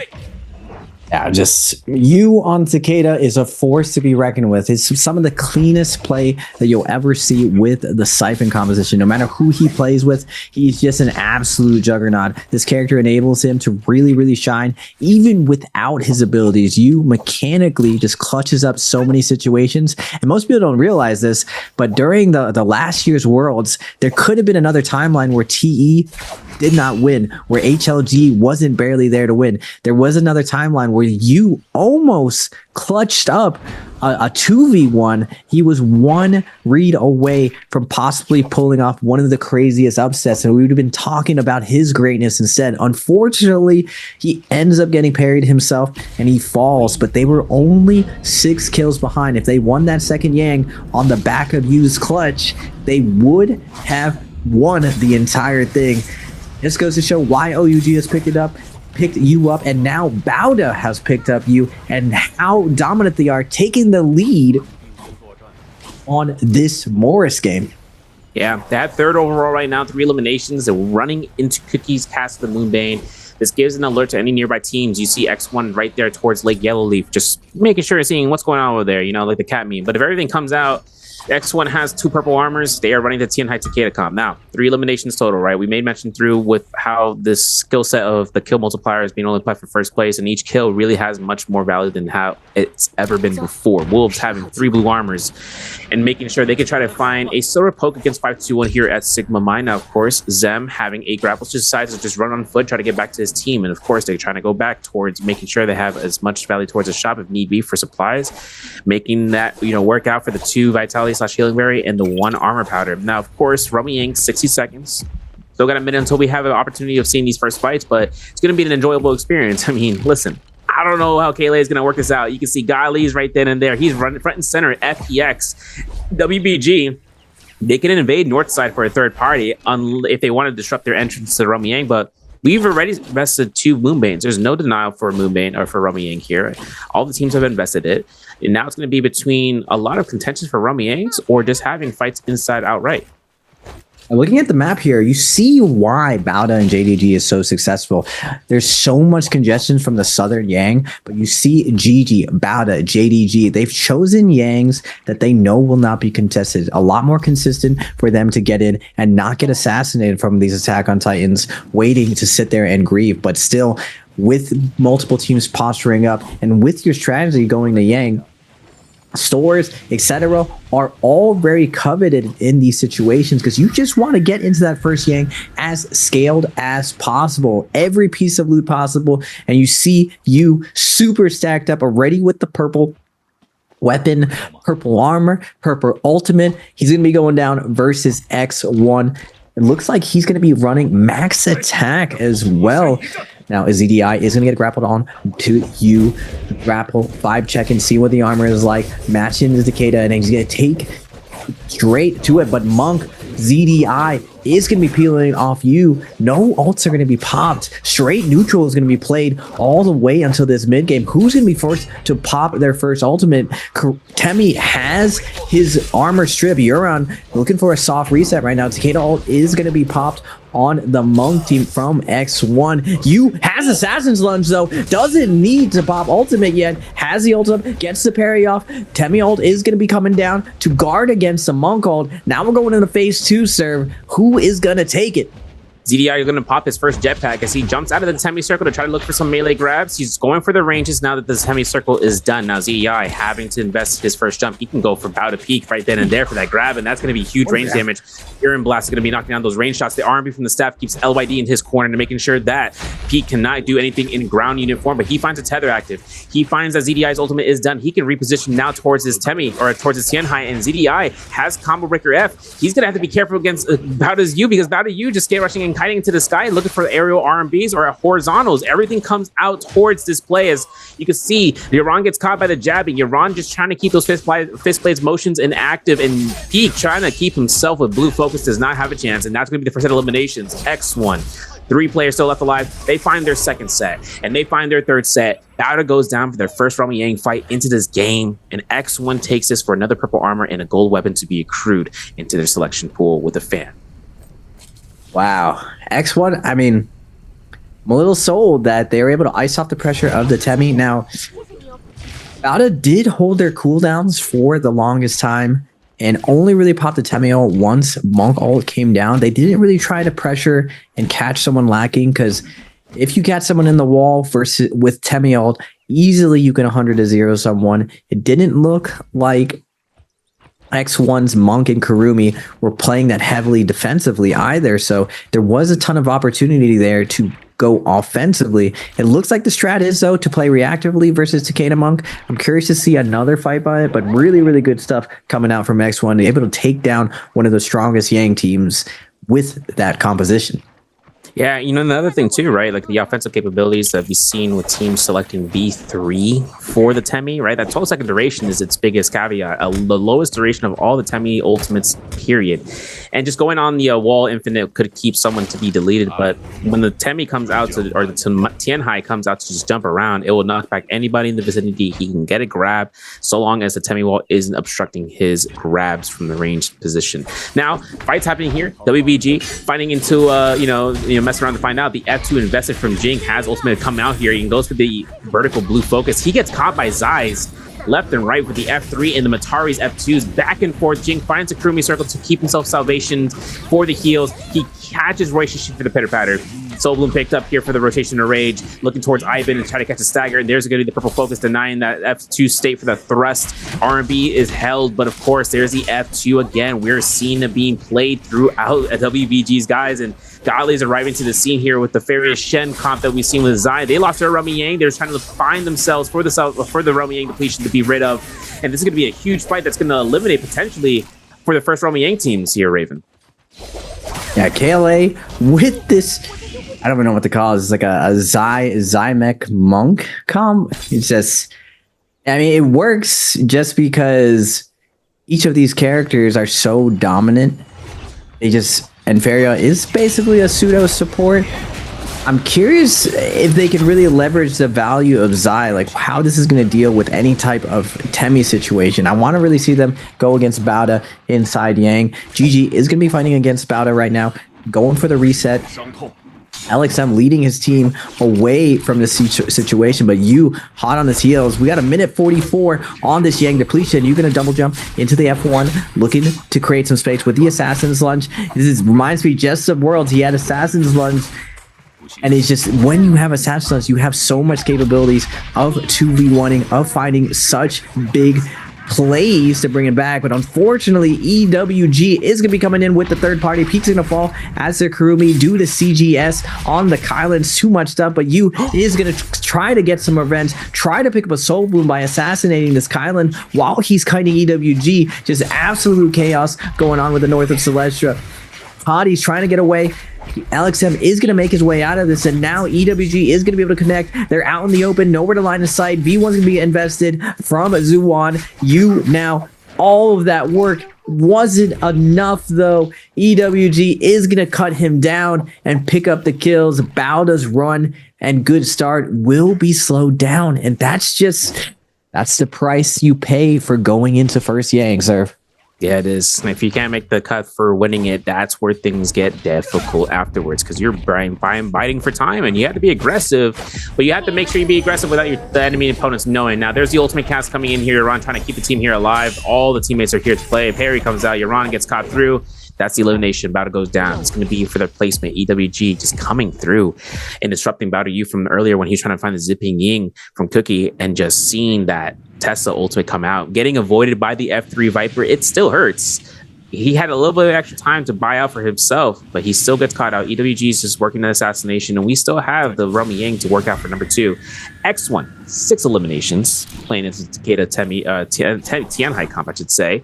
And they're working towards Daily Meadow and just trying to rotate around, trying to see if there's any sort of taking fights or any gear to be left behind. Wolves, on the other hand, Sunwing's Rest as they retreated towards. Our Romy Yang is going to have, though, BBE and WBG. This is that funky, the F2 from Jing. I want to see if it works out here, too, because we saw it in the outskirts of the Celestial region, Raven. I'm hoping to see what it works out into this game. WBG versus BBE, Jing, Sleepwalker, Axio. With the staff on the Takeda, we do have gold ultimate, though. BBE, the Matari comp coming in, popping all the cooldowns immediately. Not going to play neutral. We're just trading out cooldowns immediately. Kurumi also going to be invested. Temi also going to be invested. Very, very low on everyone right now. Double parry out going to come out from Fat Milk. One shove going to come out and stop that parry, though. We got only one shove left, getting juggled by the Kurumi, but the armor circles keeping everyone very, very healthy. But the fist blades from the Kurumi of Axial just absolutely decimating Roy Hee. But Walker is going to be traded out. 2v2 situation, getting juggled by the Kurumi one more time. Jing needs to bring this back. 8 seconds on the F1. Doesn't have that cooldown left, but BBE icing this off. This is where they shine in these straight neutral setups. Ivan is going to get the parry, and Jig is going to fall. Now we're in a 2v1 situation, but Ben is really, really low. Has to stabilize right now. Looking for the full charge after not able to get it. Batmilk going to get double fried right now. Axio is going to bring it down to a 1v1. Axio against the corner, though. Jumping LB is going to come out. He does get the armor circle, but Fatmilk's going to get the double charge. He's going to push him out of it. Can he close it out? He's going to get the roll in. The opportunity to go in. 1, hold 2. Not able to get it. He's going to match him with the Kurumi. Oh, we got 37 seconds. We're going to go into the distance right now. Fat Milk does have the edge. Umbrella's going to come out. He's going with the rolls. He's trying to ice off the pressure, but the uppercut's going to come out. F3 is going to invest the teleport, but Fat Milk has him against the corner. Solos versus trios. Who is going to take it right now? Double charge is going to come out. Axio getting juggled right now against the corner. On the wake up, all 3 players, just the ghost blocking Fat Milk right now. Axio fading away, gets the double charge fry, looking for the scale rush right now, coming back, half charge RMBs with the dual Halbies. We've got 8 seconds, we're going for the ISO play. We do get the opening that we want. Fat Milk is going to be on his last leg. Too much damage from the scale rush, and WBG's Axio is going to clutch it up. That was insane. And man of the people. Kurumi of the people. Holding the ground in 1v1 for as long as he can against a fellow Kurumi, and they find Hep to detach from that. And this comp with Hep to detach is going to go nuts. A-Shell making it work. Has gold, purple fist blades now towards his region. She's going to make a lot of work coming through here. That's an incredible feat from A-Shot coming through and having the opportunity to just being able to, catch a dub for their team. And now we're switching this fight out. X1 is having that Draco Storm to go full send. I mean, they're up against Wilson ZK here with that gold spam. Parry comes out, double parry, triple parry comes. I don't know, man. There's a lot of blues being thrown out here. ZDI going to be looking for a horizontal. There's going to be 98HQ's Hottie ultimate, setting up the teleporter for the team. XDM going to be locked into that corner. If he needs to take that teleporter, there it is. It's going to be an escape route. Now X1 has Draco Storm. They have this pressure for another 50 seconds or so. So for right now, ZDI has to try to keep this rooftop to his own. He throws horizontal. He grapple cancels. And he's going to be trying to go for that meter dump, but the teleporter is still active. Folks, if you guys don't know, the moment that the Toddy places that teleporter, it's a 25-second, just get the team out type situation for themselves for that duration of time. And now X1 having to try to figure out a reposition and locking down Wolves again are going to have this Dragon War to be charged up, and ZDI is releasing this one, Raven. Yeah, over here, Sudwig, ZDI on with the Draco Storm. This comp is already unstoppable. You give it Draco Storm on that Takeda. Wolves doing a good job of icing off this pressure, not giving the XLY the ability to lock someone down, but this is the beauty of Hottie and the cube over and over. There's nothing you can do to lock this team down, especially when you got so much verticality, the amount of mobility, the amount of heals coming out from the zipping, and Kylan always that fail safe. Like, you want to all in, we're going to put you in the car crash and not let you hold any of us down. Yeah, and things come out towards this. Roishishi getting eliminated to the zone, so maybe making sure just maybe no eliminations given to the enemy combatants. But we do still actually have a chance for them to get a red. They could have money for that for the retirement. It looks like to be the case, but in the back line right here, what we're seeing front and center, FPX's Zhao going to go ahead and having a test and a chance to confirm against Juan. Juan doesn't have an ability, doesn't have an ultimate, but we're going to have to check and see if that double blue focus gets released, and it does. And there's the backline R&B from Zhao Q. That's going to be eliminations for FPX. They're taking it into 6 so far. Looking at Cookie to look for that tether, for that ultimate, and seeing whether that they can find the beacon of light. It's to the east, and they're going to have a res off of Xuan into the zone, hopefully to try to burn out that HP. There's the vitality heal coming through. And this team is just keeping on the pressure, but they're dying now slowly for resources. So slowly but surely, if EWG can get out of here, they could go ahead, I should say, and have a round 2 situation against FPX. FPX has really been liking the Viper composition today. Zhao, Junks, love going around and playing this hit and run play style. It's not really my favorite play style. There's a lot of execution that goes in, a lot of very, very strong like role playing ideas that you need to play off of each other right now, especially in the mirror matchup. Everything is decided between one execution. Unless you got fists, then you just get the win neutral forever. Fists coming out non-stop, zones coming in, both teams trying to fade away. F3 versus F2 Viper, the non-stop healing, and Zhao's going to be held in zone by the longsword. Zhao, though, with the fan, able to hold dodge his way out of it. His teammates peeling perfectly, and EWG's Louis is going to be falling. Nice covering and moving coming out from FPX. They don't leave any man left behind. They're able to navigate that situation perfectly and get back to zone safely. And they're going to be having good chances here, just trying to reposition towards the shot potentially. I do see the chase still happening here as X1 wants to make this their own. They got 6 eliminations still in the war. They're trying to look for the 7th and 8th, because right then and there, the Viper will comes out as an insurance policy for Schwan to make sure this team disengages the chase. And there's a ZDI. He takes that 5-second stun. But this does not mean that EWG can take this kill. The F3 pushback is great. It's great and all, but this tower can only be used for the kiting that could be the potential for Schwan to stay alive for his team. In the meanwhile, ZDI just keeps the pressure with that pulse sword, rocking out 2 grapples on standby, so he can't take this chase for much longer. He's got Blistering Edge to be revealed there. ZDI going to be trying to shoot these cannon shots towards the opponents into the zone, towards Sun Rings, and Juan going to be left alone right then and there. Elimination has been had. Looks like X1 takes their 7th elimination. And of course, actually taking into play back into the zone, FPX are still looking to try to hunt this one down here, Raven. Yeah. X1 on this. I really want this competition to go all the way to distance, play this end game out to see, does it win in heal off? We already saw it once with BBE. Going from rags to riches. There's no doubt in my mind that there's a lot of outplay that comes with this composition, because everyone on that team has so much influence in trios. Monk with the double grabs, plus the amount of health that you get, especially in endgame where you're just full health Jades down. Kurumi with the F3, multiple ults coming out. And Takeda just be able to 1v3 many teams as long as he gets that gold ultimate up. So definitely a lot of playability with this composition. But Siphon, the old tried and true GG's main weapon, it's just Temmie. He just can put you in very awkward situations. So we're going to see KLA versus WBG for the Spirit Well right now. Are they going to hold their ground with 5-2-1 lurking in the background? Wait, is this a Zypheria? Now it's time, Serve. Is this new variation of Cannonball gonna work out? If they can try to lock this down, this is going to be an incredible feat. This is only for the gold weapons as a result, this Spirit will be. So for KLA, Godly still is trying to throw out those pelvic thrusts with the 2.0 charge for the horizontals.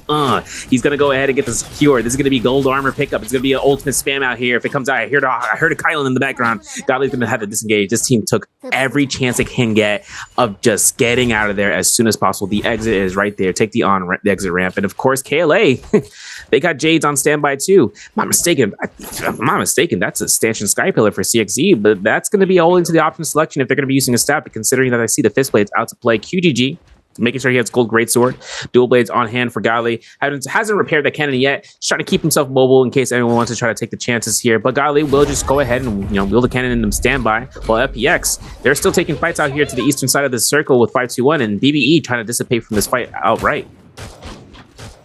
FBX, it feels like the zone has been moving FBX this entire game. Every time we tune into them, they're just being pushed into the zone, navigating absolute chaos just on the full congestion side. Tesla's gonna be coming out, and just Fat Milk is gonna get executed by Junks with those fists. Just so much damage coming out. This is pre-nerf fist, that double charge. R&B just comes out flying, you're just breaking people's backs. Plus, the one charge R&B still in the game. You're just one punch man throwing out blues like it's your job, doing 1,000 damage each hit with those attack J's. But Jing with the old school one charge R&B on Pole Sword. That's what's crazy about Fist Serve. The Pole Sword R&B is pretty fast, but it's not even as close to as fast of how Fist is, and they pretty much do the same damage. And the problem with Fist is that most people like are super hesitant to parry it, since you can just dodge 4 times and be like, you're gonna parry, dodge, you're gonna parry, dodge, you're gonna parry, overhold. It's just, I don't know what the answer is.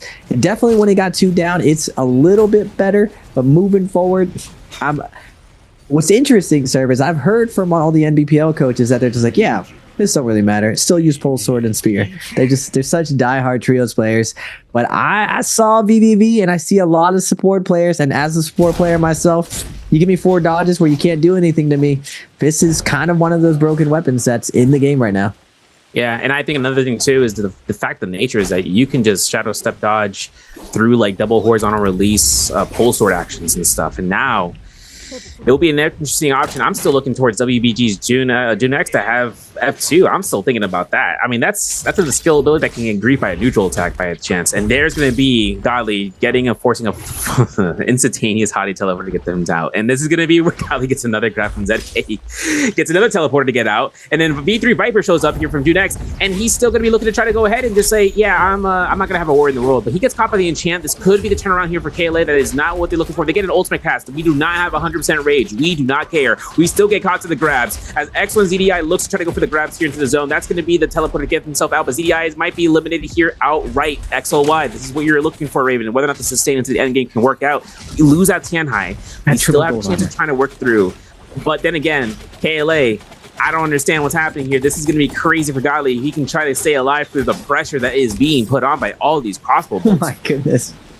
All the crossbow, the venom tip, Godly's just getting lit up. That's what I was saying. I've literally heard from the CN coaches that they say as soon as Feria ults, just be ready to start cooking that ult all across the map, because it puts all of the Sandmex in such a tough position. They do use it to help out their Monk and end up surviving. And ZDI, same thing, immediately cooked. WBG just has machine guns on the other side with their venom tips, just lighting up every team, setting it up with that F1 Temi. You got to be careful. You got to be present in these situations, especially this is such a beautiful little bit of endgame. We got the nice waterfall, but WBG is just ruining it with everyone by just cooking them with the crossbows. It's supposed to be a nice family dinner, sir. Yeah, and the water is clear as crystals, but once the gunpowder shows up here from the cannons, it's going to get darkened really quick. XCM is going to find his eliminations against ZDI again. ZDI's third time of coming back again to these fights, yet no HP to work it out. XCM, though, has Healing Guard Force procs here. Going to have a little bit of difficult moments, but this is the end of his ultimate. He's at literally a sneeze away from death. F1 coming in clutch from ZK as he's able to get that burst heal coming through. And of course, XCM takes a heal in the middle of the fruitful danger that is happening right now. The high ground is given to 5-2-1. They try to keep this tree to rotation. The zone is going to close out one out. X1's on top of the tether capabilities, getting a res again on the ZDI. If ZDI has ultimate here, this could be the turnaround that they could give towards the enemy team's Godly on the Fairy Shen Beacon. These teams cannot focus onto the cannon mode as it comes out here. ZDI gets his rubber band from that F1 shot straight towards back to him. ZDI dead for the 4th time in a row, but he's coming back stronger than ever. It's like a Zenkai boost, and if he gets his ultimate over the course of time, this could be huge here. And Godly's still encased into his ultimate for another couple of seconds, and he's exiting this one out, and he's at 95% rage into his endgame circle here, Raven. Now, KLA is keeping the dream alive. Godly does have Monk ultimate. Second ultimate coming out. 12 people left. What can you do with this max health gold armor Monk? Can he survive? He doesn't have a Kurumi to keep him alive and everything, but Is he running F? He doesn't look like he's running F2. It looks like a V1 Monk. The double grab's gonna be coming out. He's looking for the scoop. Godlike. Well, it is gonna be a V2. He's gonna be able to heal himself. Looking for another grab. Gets Sleepwalker, the other famous Monk in the lobby, getting him slam. Kylan Ald's gonna come and steal the kill away. Just flying through the air, picking off that slam. Big Stomp's coming in. Godlike's gonna de-transform. He's gonna be able to go in the mech if he needs to. He's gonna stay safe right now, and it's operating really, really well. Like the old Sandmech, we're just churning out transformers now, and now Godlike laying down the smackdown with these cannon shots left and right. Nowhere left to hide. Wolves just trying to hide under the water, but 521 is going to be falling victim to this gold armor. KLA up top. Two Farias dancing around each other right now. That's how much rage this Faria is able to build up. We got two Farias on the same team standing next to each other. Yo, they got the army of two, motion of ocean coming through. KLA CXE is the second most Farias Shen. He's keeping the pressure. Jing's in the corner. WBG trying to make the counts. A-Shot goes down. Yin is in Hottie ultimate. That teleporter's been set up. 521 trying to keep as much in the air time as much as possible. There it is. Teleporter been utilized. Godly still has himself with 3 grapples. Gets caught by Zakeda.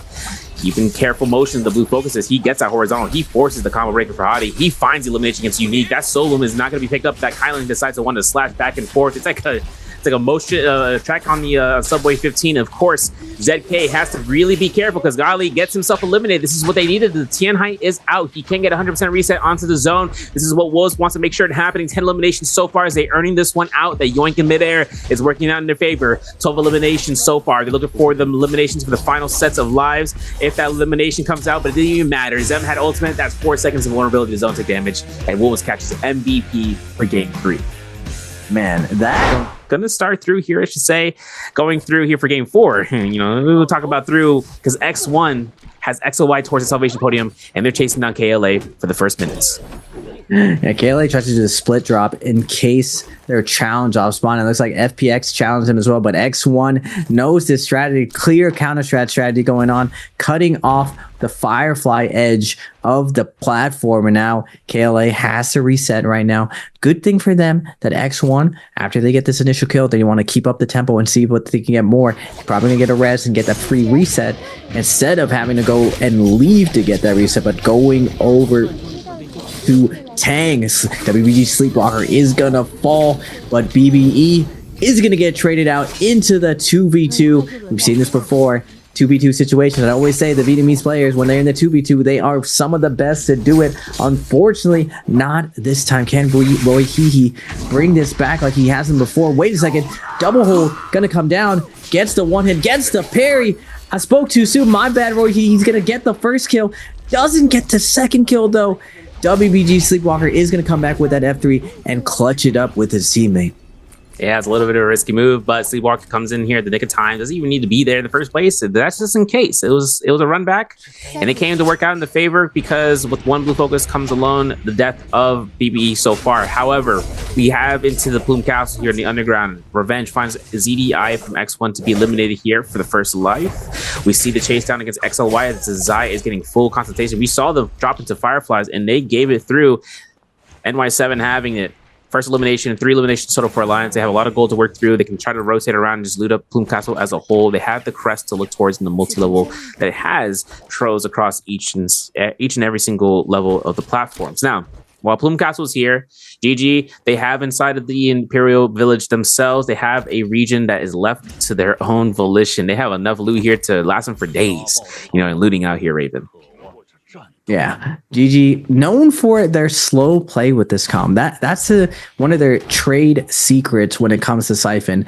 They just play slow and steady. They play for their first Yang. They don't need to take an off spawn fight. They just want to get as stacked as humanly possible before that first Yang. The actual strategy of playing for puzzle, getting all that money, and rushing basically to gold ult for Takeda was actually GG's strategy initially. They don't really do it anymore just because of how much contention they got. Instead, they settle with the purple ult and just getting fully jaded out. Still though, it just goes to show just how powerful Siphon can be as long as you play it slow, as long as you play that long game and hit that power spike. And because of Realm of Yang, as long as you're able to get into that Realm of Yang, you're going to have a good time with all the loot and rewards that you get, plus the buff.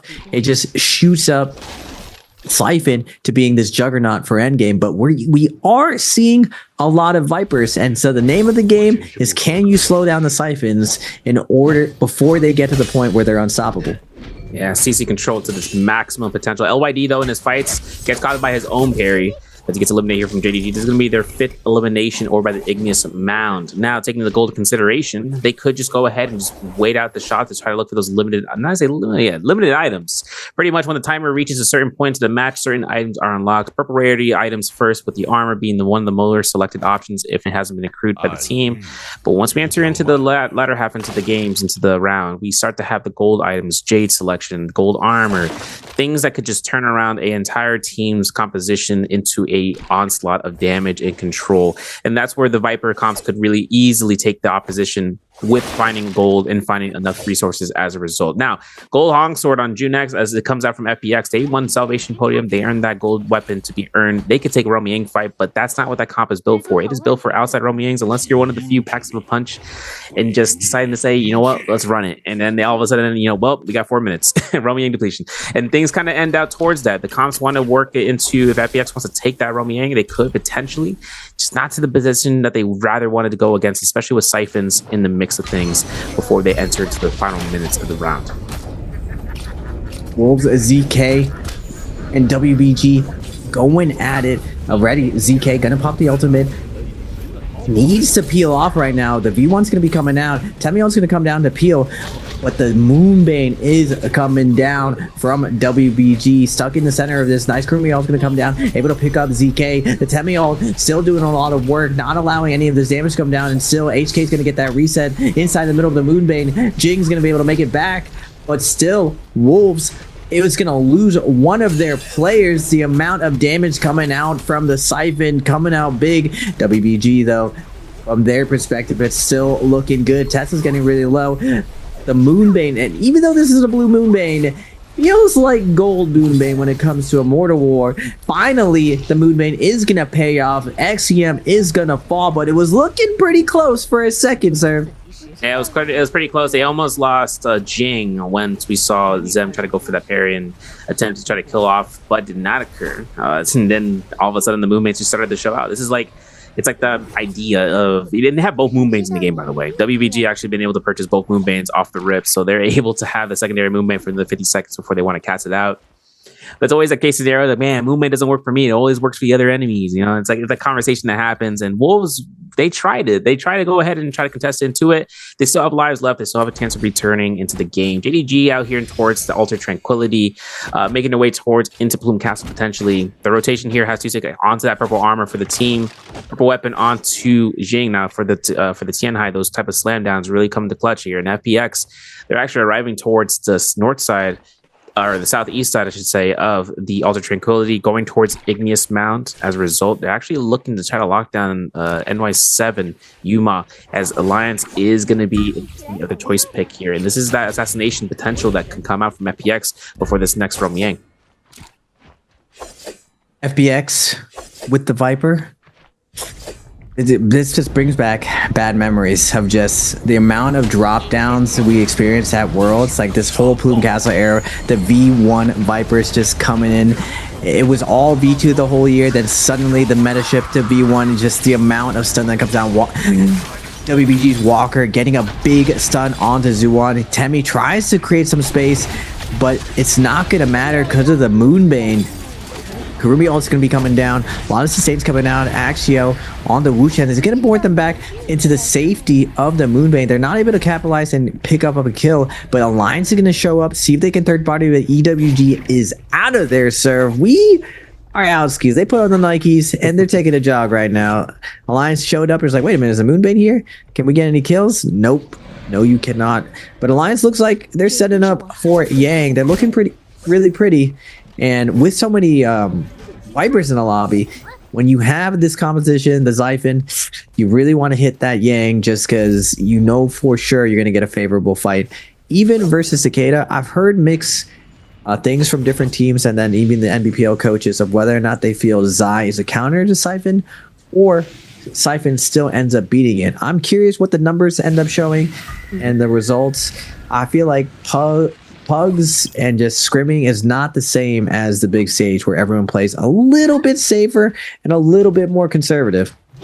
Yeah, and also to the inclusion of those forces that if there's anything up their sleeve, right? You have a KLA moment like last round, but everything comes at the showcase here in the grand stage. Players are making sure they can go through. GG. CJS takes a full purple bolt sword blue focus to the face. Zai ultimate controls him. He can't do anything, and that's going to be the deletion potentially. The Kurumi circle comes in to save the day, but will that 1-2-3 kill? Yes, it will, and that's going to be NY7 catching the first eliminations against the Takeda. Now it's up to 3-3 to get caught into this flurry of action, and then Snare Soul is released. The F1 comes out here from LSM, and he has Temi ultimate, but that's not going to be enough here. This is a clean sweep action. A Xiphon versus San Siphon, and we have the second row being to look towards here, Raven. I was literally just saying that. I was just like, I feel like Zai might beat it, because you can just delete Takeda out of nowhere, and literally one of the best Siphons just immediately gets deleted. Now we're going to see JDG's Monk Takeda Kurumi. I wanted to see this. Action is going to be holding on his ultimate. They're going to lead with Kurumi ult already. Now Action not going to be going. Takeda's not going second. Looks like they're going to play Monk ult first. Oh, both ults first, actually. Kylan ult is going to be jamming back and forth. Can they survive the onslaught? Now, it's going to be tough, because Hottie's ult's going to be coming back online. He canceled initially. Can they finish off Pampy with the attacks? They are! They bring it down to a 2v3 situation. The shove's going to be coming out. Action coming out of ultimate is going to get hit by a horizontal of longsword. Can he find a reset? Nice peel coming down from his teammates, but 5-2-1 to Yin. He should be getting his ultimate online. It's not going to matter, because he didn't get parried. It's really hard to get kills when you're dead, and you can't get back to your ultimate serve. Yeah, it's going to be a tough repossession in terms of the battlefield. And now, GG CGS, Quarry fight happening against FPX. Oh my goodness. The enchant confirmation. The Takeda ultimate preemptive. Zhao Q looks to TP the team out. And it looks like 5-2-1 is in soul form. They can spawn over here. JDG already exiting the realm. They're on our way. You know, they're on the taxi service. Taxi. I'm here. I got Vermilion Birds, but I'm ready to take the fights here. CJS has himself with that with the Fear and Blast, but as Xiao looks like he's going to be going ahead and just backing off into the zone. Nothing they can really do, especially considering that Takeda's now chasing Xiao, looking for the vitality heals. You can turn this in a position where if CJS's ultimate ends right now, which it does, this will be a fight he's taking towards the junction. He catches that Karis, so potentially for that R&B focus. Nope, he's going for the 1-2 extension. There's the F1 coming out. There's a 1v1. It's like Solo's gameplay all over again. Nice focus light to be revealed here. Oh my goodness, we're going to do that to CGS looking to get caught again. And that's going to be the jump LMB to confirm the kill. In the meanwhile, we lose you next. It's going to be FPX's Zhao getting that kill, but it's going to be a 1v2 potentially in the zone. The fire is within between these teams. They're fighting the zone. Kind of detrimental. We got Mystic Might coming in from Zhao, most likely from a Spirit Well as has been obtained. But they couldn't catch themselves out. CGS comes back to life, and GG lives to fight of the day. Yeah, nice job from GG to clutch this up inside zone. A lot of people feel like the first zone is like this very, very scary, dangerous place. The second the zone touches you. But the first zone actually just tickles you. It does basically no damage, and you can have full-on fights in zone and not risk being third party. First, we're going to get KLA with the red buff. Going to be opening up with the Kylan ultimate.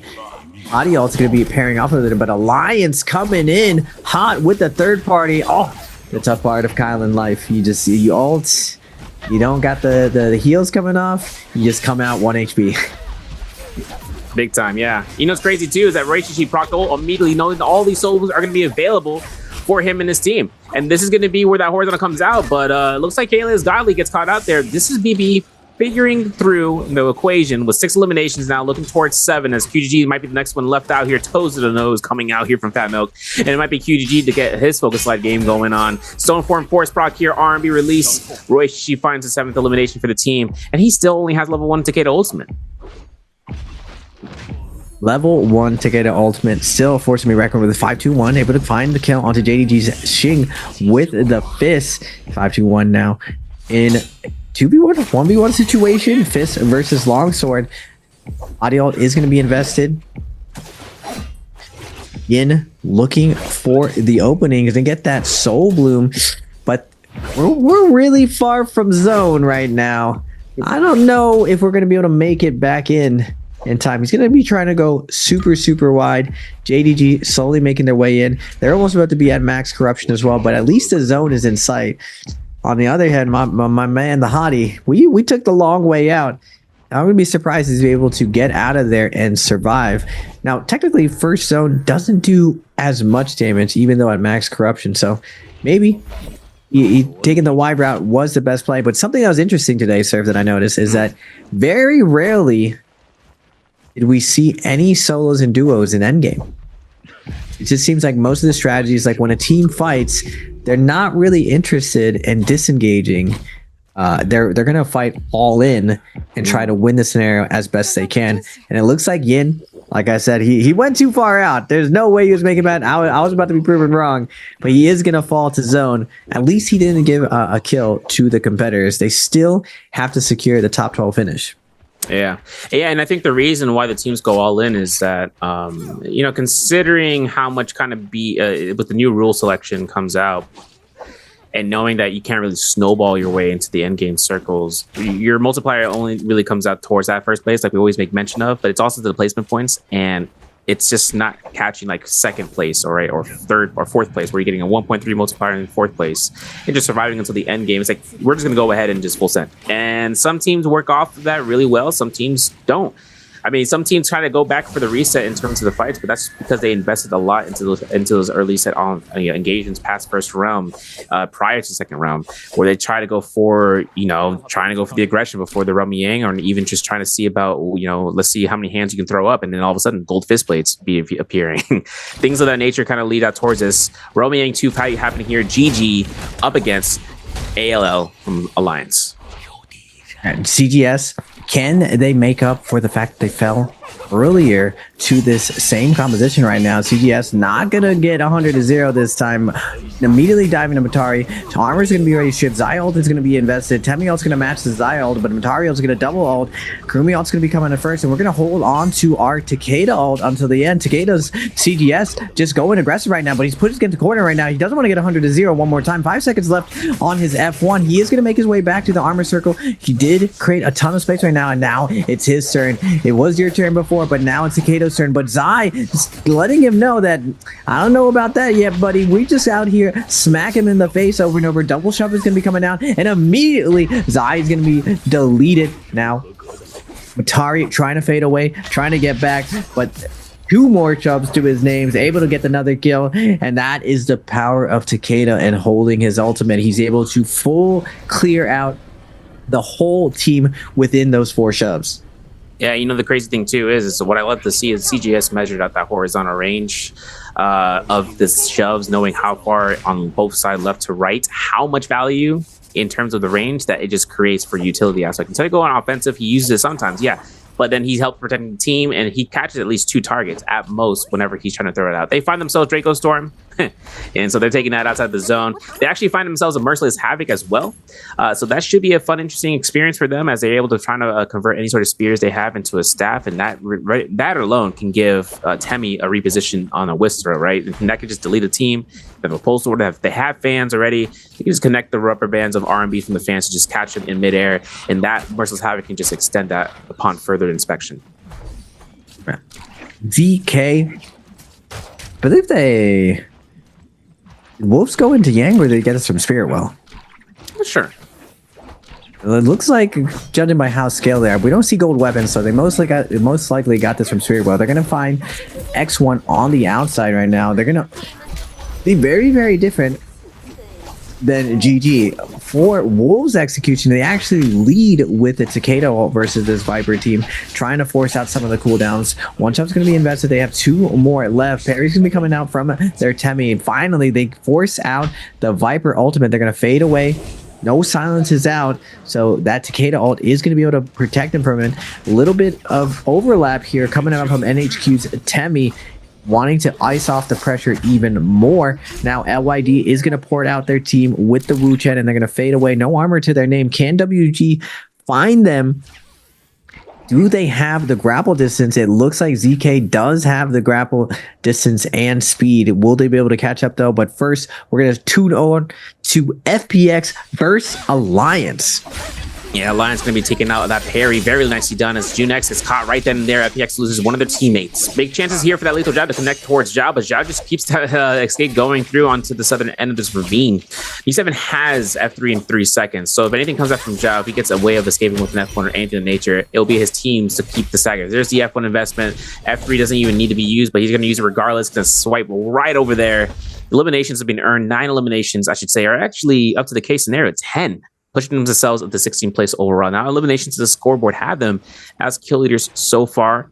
7 kills so far for BBE this round. We still have 6 eliminations for WBG. Bulls here with 2 eliminations total, and 2 eliminations for EWG. Now, Bauta is still in the game. We got the 3 eliminations them for themselves. Alliance though finds GG with that Draco Storm, and they're trying to back off here completely. Revenge coming from the zone. Like, hey, what's going on, guys?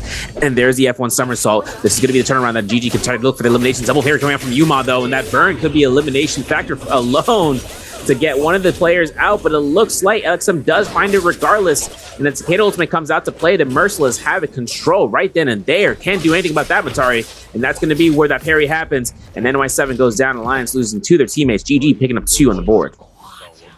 Yeah, GG started off slow. Remember, we watched them off spawn. 0 kills. Just setting up, going in the first Yang. They go in the first Yang, they lose. They just absolutely get decimated, right? They go in the second Yang. They win. We're up to 7 kills. We're just behind Alliance and JDG at 10. And this is just the MO of GG. They're so solid on the Siphon. They're so dominant on Hollowrath. They have this map down to a science. And it's the reason why they're currently the best trios team in the world. Just so much consistency that they're able to produce out of this composition. Now, BB, Roy Hehe, Fat Milk, Ivan, they've been having a decent day as well. I believe this is their first day, and they're going to be able to get over that threshold of qualifying for finals. BB has been very, very streaky. For NBPL finals, they had really, really, really good Viper games, but I know this season, if they're able to pick up their other compositions, I could see them making a run for the top 5, and it would be the first foreign team to really, really push the envelope, and them having this amount of time within the CN League, where I'm hoping to see them bring it together this season, because last season they showed a lot of hope. They just needed a little bit more from their other compositions outside of their Viper comp. Yeah, and it's going to be a good chance of seeing this this progression of them catching into finals this next upcoming weekend, and we're going to hopefully see that coming through here. Now, Hottie ultimate coming out from QGG from KLA. He disengaged the ultimate. There's going to be a reservation of rage, and with that, they have an escape. Now, TXE is already out of there. They don't want to take the fights against GG in that position. Valiant Challenger coming out here from Wolves, so that's another opposition field of play that they know that they can't take that in case a third party comes out from the backside for a fourth party. Now, JDG is chasing out Alliance. Alliance found a double res here as it came out, but they are going to be caught out with their pants down. This is a common armor, and things can be deleted very quickly, such as their health bar, if they get caught by one blue focus or controller, the controller weapon like the dual halberds or dual blades, with the amount of staggers that come out of it. Now, of course, we're taking this. If I'm not mistaken, this is over by the Movement Gorge. We're going to have a chance of seeing these players taking the Forbidden Seal in one direction and just keeping control away from this vicinity. In case they need to take range shots, they will do so. CJS being a full connoisseur of that, doesn't have any repair chests. We see the chances of swapping the armor, and this is going to be where we're into the final 8 minutes. GG not having ultimate for the Takeda, not having ultimate for 330 yet. But this is where that range shot really comes to work here. F1 Wisp being caught out. The Merciless have to deny entry from any invaders, such as with EWG. They have full ultimates ready to go here. If they want to take this engagement, they have to be really smart about it, Raven, because it could end up getting caught with a dagger in their back. Yeah, EWG has been third-partying everyone all day, just lurking on the sides, trying to find openings. But this is a weird situation because there's a no ult zone here, plus a Spirit Will coming in. It's just a lot to deal with of it's managing the cooldowns. And this is one of the hardest part, I think, of really, really high-level trios. It's not just like the 3v3 that matters. It's these situations like this. Like, what if you have 2 Viper teams to the left and then 2 Siphon teams in the middle? What is your objective here? And the Tesla is going to be coming down right as the Spear comes down into, on the outside. KLA's leading in with the ballistic shots, and JDG is just absolutely going to get deleted by the lobby. Everyone descends upon them, and they're just cannibalizing the bodies. Singh is trying to get away on the Monk, trying to lose contact right now. They're able to get to the ground, and now the chaos ensues. Everyone trying to pick up the scraps of JDG's remains. Yeah, Roy GG finding gold armor swap coming out here. Xing finds elimination against Bowders. You into the ravine? Excuse me, sir. Wait a second. 2-6 still had ultimate active. That was something that Bowder I don't think we're anticipating, as they got caught through by Wolves in the back line. And Wolves are picking up inch by inch kills here and there. We saw one coming out from BBE as they were almost to catch a kill, but a bow shot coming out from one of the Wolves mates catches it in midair. Have to snip it, put it on the clip, put it on the montage. We have to double check that one. CXZ to look to try to go for the ravine shots here on the high ground. This is where that verticality comes into play. KLA look to try to lock down BBE as they are on the ground level. Bow shot towards Bin.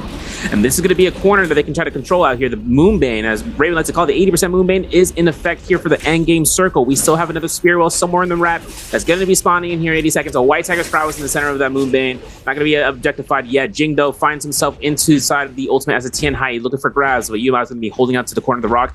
Gali on the other side with KLA. These teams are going to be making sure they can try to keep the pressure on, but a grab has been occurred. Oh my goodness, try to go for a double grab here. Ben is going to be the one caught out here. Slam down is going to be giving him possibly a re-grab potentially, and he does not capture it. And this is going to be a big issue. This is going to be a big issue for JDG because it's going to be target practice for every other team with a ranged weapon. With the ranged weapons being nerfed as much as they do, though, and damage reduction being buffed to the moon, it's very, very common for everyone to have 4 damage reduction Jades. So endgame as Monk, a lot of times you can get away with not having a healer, especially with the V2.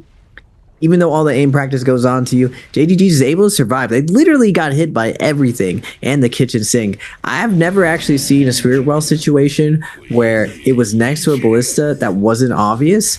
And the second that spear comes down, the ballista shot came in, and that you can tell that JDG wasn't ready for it. They did not immediately tap dodge. They were just like, all right, we got this for free. Now it's time to like get our loot and go. And the second the spear comes down, just massive explosions over the head. Speaking of explosions, though, GG and Wolves posting up. And remember what I was telling you? GG calculated, conservative. They don't need the other one. They need this one. They will always fight you for this one because whoever usually gets this Spirit Well wins the round. And CGS is going to invest his Cicada ult. So much shoves coming in. It reminds me of the old school days. But now, with this spear, everyone is mosh pitting, and Temi ult's going to come down. No ult zones going down, just absolute chaos. Just everything is glistening and glittering and shining. So hard to tell what's going on, but every Takeda is trying to shove and claim this for the team, because once they get the Spirit Well, they will have ults up and again, and it will be an all-you-can-eat buffet for kills. Yeah, EWG had Cookie with that ultimate, but it did not save their Temi. Luali's going to have a chance, or the Takeda, I should say. He doesn't have a chance of coming back through here unless that range res comes into play.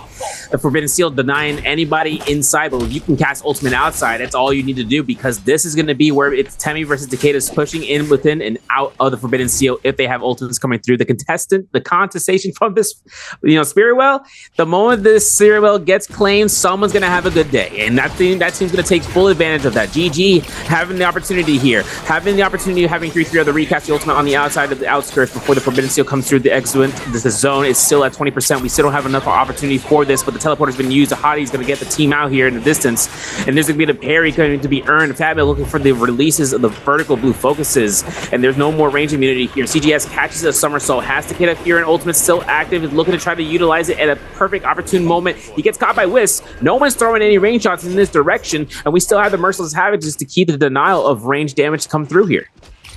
Yeah, GG sitting. They have literally every single J. Karumi with the Merciless trying to force him up, but none of the lobby. They don't want to just give this up to GG. They know how important this ult is, or this Spirit Well, and CGS is actually going to get a second ult, and he's still shoving people off left and right. GG will go for death here. They do not want to give this up, but BBE is finally coming in, hard committing the Temi ultimate. CGS trying to hold the line, trying to hold the center. They're still going to keep at this. KLA diving in as well.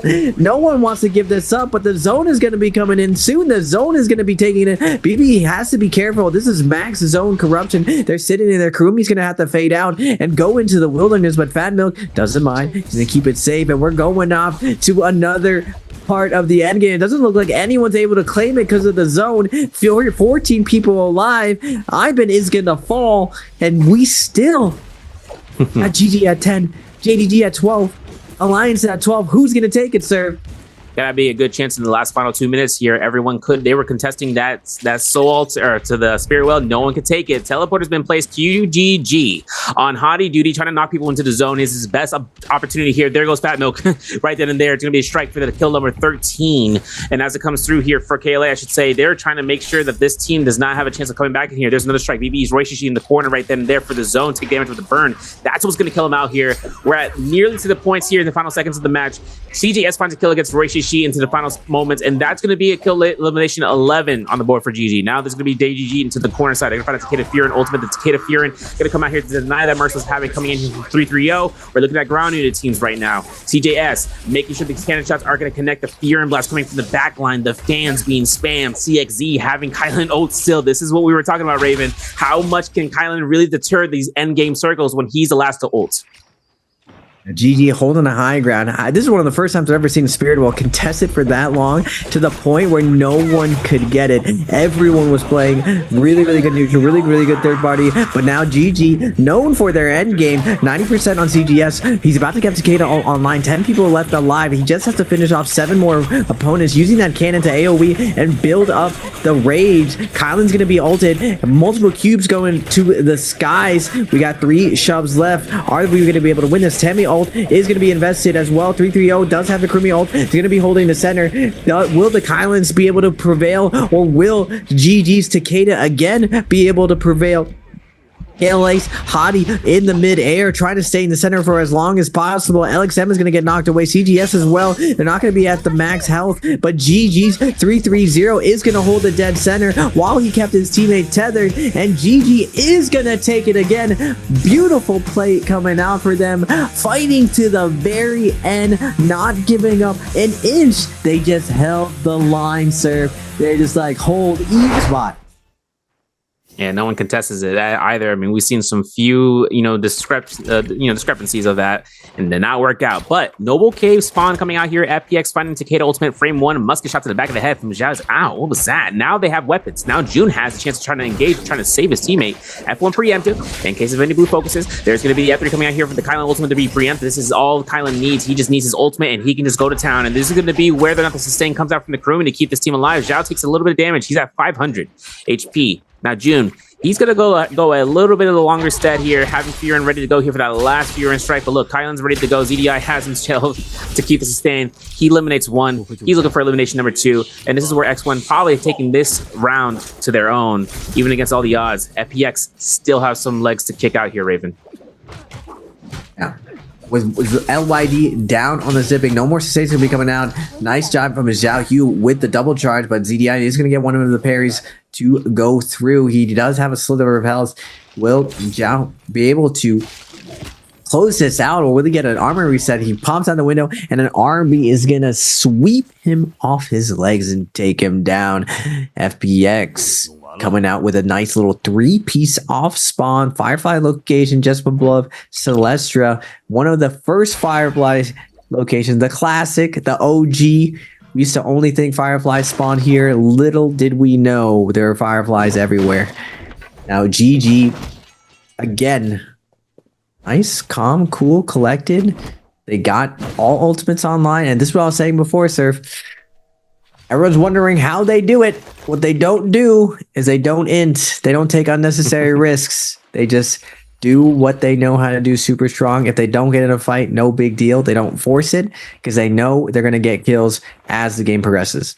Yeah, and then taking it into Ventai Temple as a loop pattern that no one's really looking towards, and that's an extra benefit in terms of that Ephemeros Firefly spawn. If anyone wants to take the fights, right, that's what they would be ready to settle in a fight where they can, sustain through the damage. They know they're going to be there first, potentially. And if not, then they know not to go crazy into the cave unless they're ready to full invest. And that's an insurance clause that GG will want to make sure and doing so the right way with the right comp. Now, Bauda over by Crow's Nest, another set of Fireflies over. Well, there's only one Firefly to come through here, but Bauda actually has to worry about BBE. Now, they might have ran through Wan Shrine not too far away with a Firefly to be invested here. All the teams are looking to try to look between the two. If we're going to be the first one to initiate, and it looks like Royshi sees that chance, has F3 active, looking to get caught by the RMB. Will we see an ultimate cast to be procced out here immediately upon inspection? Boy, he is going to pop ultimate. Everyone's going to come out from Fat Milk, reducing a lot of the damage initially. Now Bauda trying to coordinate land on Ivan, but the Matari's going to be able to go in and out. It's not going to be able to survive though. Bauda's peak able to track him down, hit him with the F2. Perry's going to be coming out, but boy, will he be able to bring his team back from the deaths? Not Perry going to be coming out from a Fat Milk. The Burn's going to be coming down. Stagger's going to be coming out. Uran is going to pop the F3. Boy, he does get taken off his feet. The Stagger's coming out from you, and Uran is going to be able to lock him down and clean it up. BBE's Fat Milk left to his own devices. Can't do anything with the Zai and multiple dual Halbies just hitting you. Ugh. It's just such a bad feeling when you're just getting staggered over and over from these lighted X. Green focus, maybe? Question mark? Green focus, let's go. Disengagement, let's go. We're back. We're so back. Quick match investment into the mode and bring the mechanic a little bit over. We'll see. Ya tu sabe. We got FPX though into the Mortal Temple. Zhao Hu has his purple longsword ready to go here. Now, Mortal Temple not too far away from those fights that have been occurring. They see Alliance. Zhao's actually trying to go ahead for the chase out here. Musket shots invest, try to just create the aggression. They're pushing into the territory of the opponents here. They got all ultimates ready to go here to get it at V1 or V3 at level 1. Bell's been struck.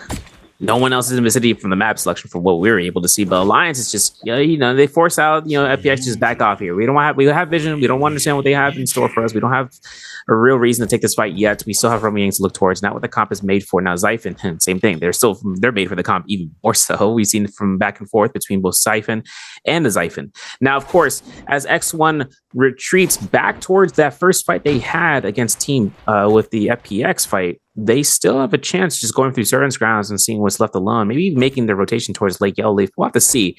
JDG in a spot you'd rather not see in the history of them. It's the southeast region of Shadow Jade Mine, and they're just looking for some supplies, breaking some boxes, catching some money. And this is where the economy really works in their favor. I mean, they have 3 eliminations. They're nearly at 1,600 gold, 16,000 gold, I should say, Raven. This could be a way for them to purchase out, purple armor potentially. Yeah. This is one of the objectives that you can do besides just taking a fight off spawn is playing for money and setting up to grab that purple armor. Now, it's a little bit inconsistent. I'm not going to lie. When you're at the store and you're clicking, we've figured out that it's not really ping based. You can be mashing it as fast as you can. Sometimes the person with higher ping gets it. Sometimes the person with lower ping gets it. It's kind of RNG, but what isn't RNG is at least having enough money to actually get there. Now, this also brings in the factor that where you go to buy it does matter a lot because there are a lot of teams that are looking to catch you off guard. If a Viper team sees you buying, you better bet that AC 130 is going to be dropping down from the top, the Viper Ning stun drop, or just using an F to silence you while you're at the store. I cannot express how many single times that when you get caught off guard looting or buying at the store and someone falls to a team just ambushing. And I remember at Worlds, I was getting flashbacks just because KLA was known for being one of those drop-down teams, and they had multiple ambush strategies that I had never seen before that were just crispy clean. Yeah, the F2 sounds when you have a grouped up player base, just like a grouped up team at a shop, and a Viper Cap 2 comes out of nowhere, and that 8-second silence ticks in. Man, there's no turning back from this one. It's like Terminator all over again, and things come out here where you hear the beats in the background and you hear the Tesla ultimate, and then it's all downhill from there. Now, for everything coming in, Romy Yang spawns here in 90 seconds. We have JDG approaching towards EWG, towards between Gamma Mine and the Sigma Mine. Now, of course, we saw JDG into the zone. We see the potential rotating towards that shop. JDG, Kiki, and Xing are really closing in through there, but over to the west, we see WGBG in fight 2-1. Now, over towards Golden Tortoise into where GG and Bowder are. They're right next to each other. They could be just taking this Romiang. They could be poking back and forth. It's really up to whoever wants to take the instigation from the team of calling it out. Let's say it's rattle them, boys. But since we do have the Kadi Yin comp coming through here from GG, you have to be careful to understanding that they want to take Romiang. Their priority selection right now is taking that. And if we can see whether or not the Xiphon wants to take that fight, that's the decision that Battle's going to have to want to make. Yeah. There's always like a kind of a catch-22 when you're considering going Yang, and when you see another team who's just super scaled, you're just like, wait a second. It looks like the counter comp, and you vibe check them, and they got the double purple armor, and we're just like, we got all blue armor. We got one Jade in the slot. Do we go in? And the answer is yes. We just go in anyway. And as long as you get in there with a blue armor, your opponent doesn't know how weak you are. So it's all about appearances, sir. Fake it till you make it. Get into Yang. You can still outplay your opponent if you have the blue armor. But if you're going in with white armor, that I feel like that's the line. We can't be going in with white armor. Now, all the blueberries, they jam in, and we are going to see GG's interpretation of this. I can't wait to see what they have in store versus Alliance. Is it going to be the slow hottie play where you cube up and you cancel, or is it going to be the fast play where you double ult? I'm imagining it's going to be the slow way. Yeah, Hottie Teleport coming out here. I was about to say he has a Sap Jade and he's on standby to allow for that pair to happen. CGS deletes the armor off his opponent. Now it's going to be NY7 to try to go for that Zai ultimate. Now Jump R&B comes out. The rotation comes into fruition. Now CGS has a Fortuna, so that healing over time working out. Oh my goodness. We're cooking out here. Ground unit teleport coming out from the Hottie to allow for an immediate Kylos to come out to the rubber band coming through, where Alliance was just not prepared for that immediate absolution of fights. But LXM is down. This is going to be a 2v3 coming out. CJS might be looking towards this. That's where the teleporter really comes into play, the positioning, but CJS is still not going to let this one down. We got to remember that this Zai ultimate is about to expend their time. The F3 comes out. We catch that. Healing guard is procced. CGS is going to get caught by the RMBs. F1 invested, but he may just get caught by the F2. But that single F1 from 330 could turn this around. Look for the clink number one. Looking for the slap. Might be looking for a horizontal. He's going to release it. He's going to get caught almost by the RMBs, and he's keeping that spacing. 330 finds his fight to win out against N7. Now the RMBs come out. The parry comes through. Yuma looking to try to go against CGS. He catches it. The RMB gets no confirmation for this hit. The lethal jab contention comes out for the F2. It's a 1v1. 330 looking to try to go ahead for this.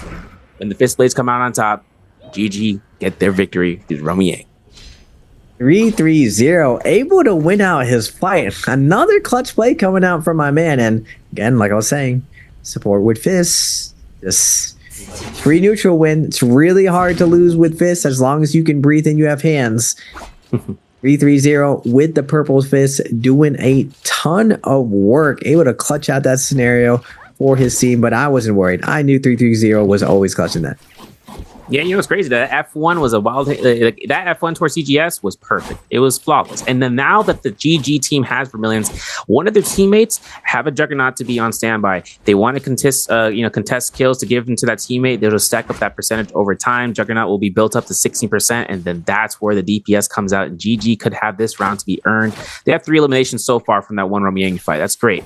They have 9 eliminations to work up towards where Bauda is taking the kill leader position. We haven't taken a look at the chance and seen about how they end up in their Romiang victory, but it's Xiphon, and Xiphon versus X Comp could be something that we could see in the replays. Who knows? X1 though, rotating down south of the Crow's Nest. We have a position where Bauda are going to be approaching Crow's Nest, and this is going to be where X1 is in the distance. You can see it. Team Bauda has DG on the vicinity of this region as well. Both teams being Vermilion's wielders, and the gold katana being awarded for Yaron to wield into the stead, while Peak is getting caught by the crossfire.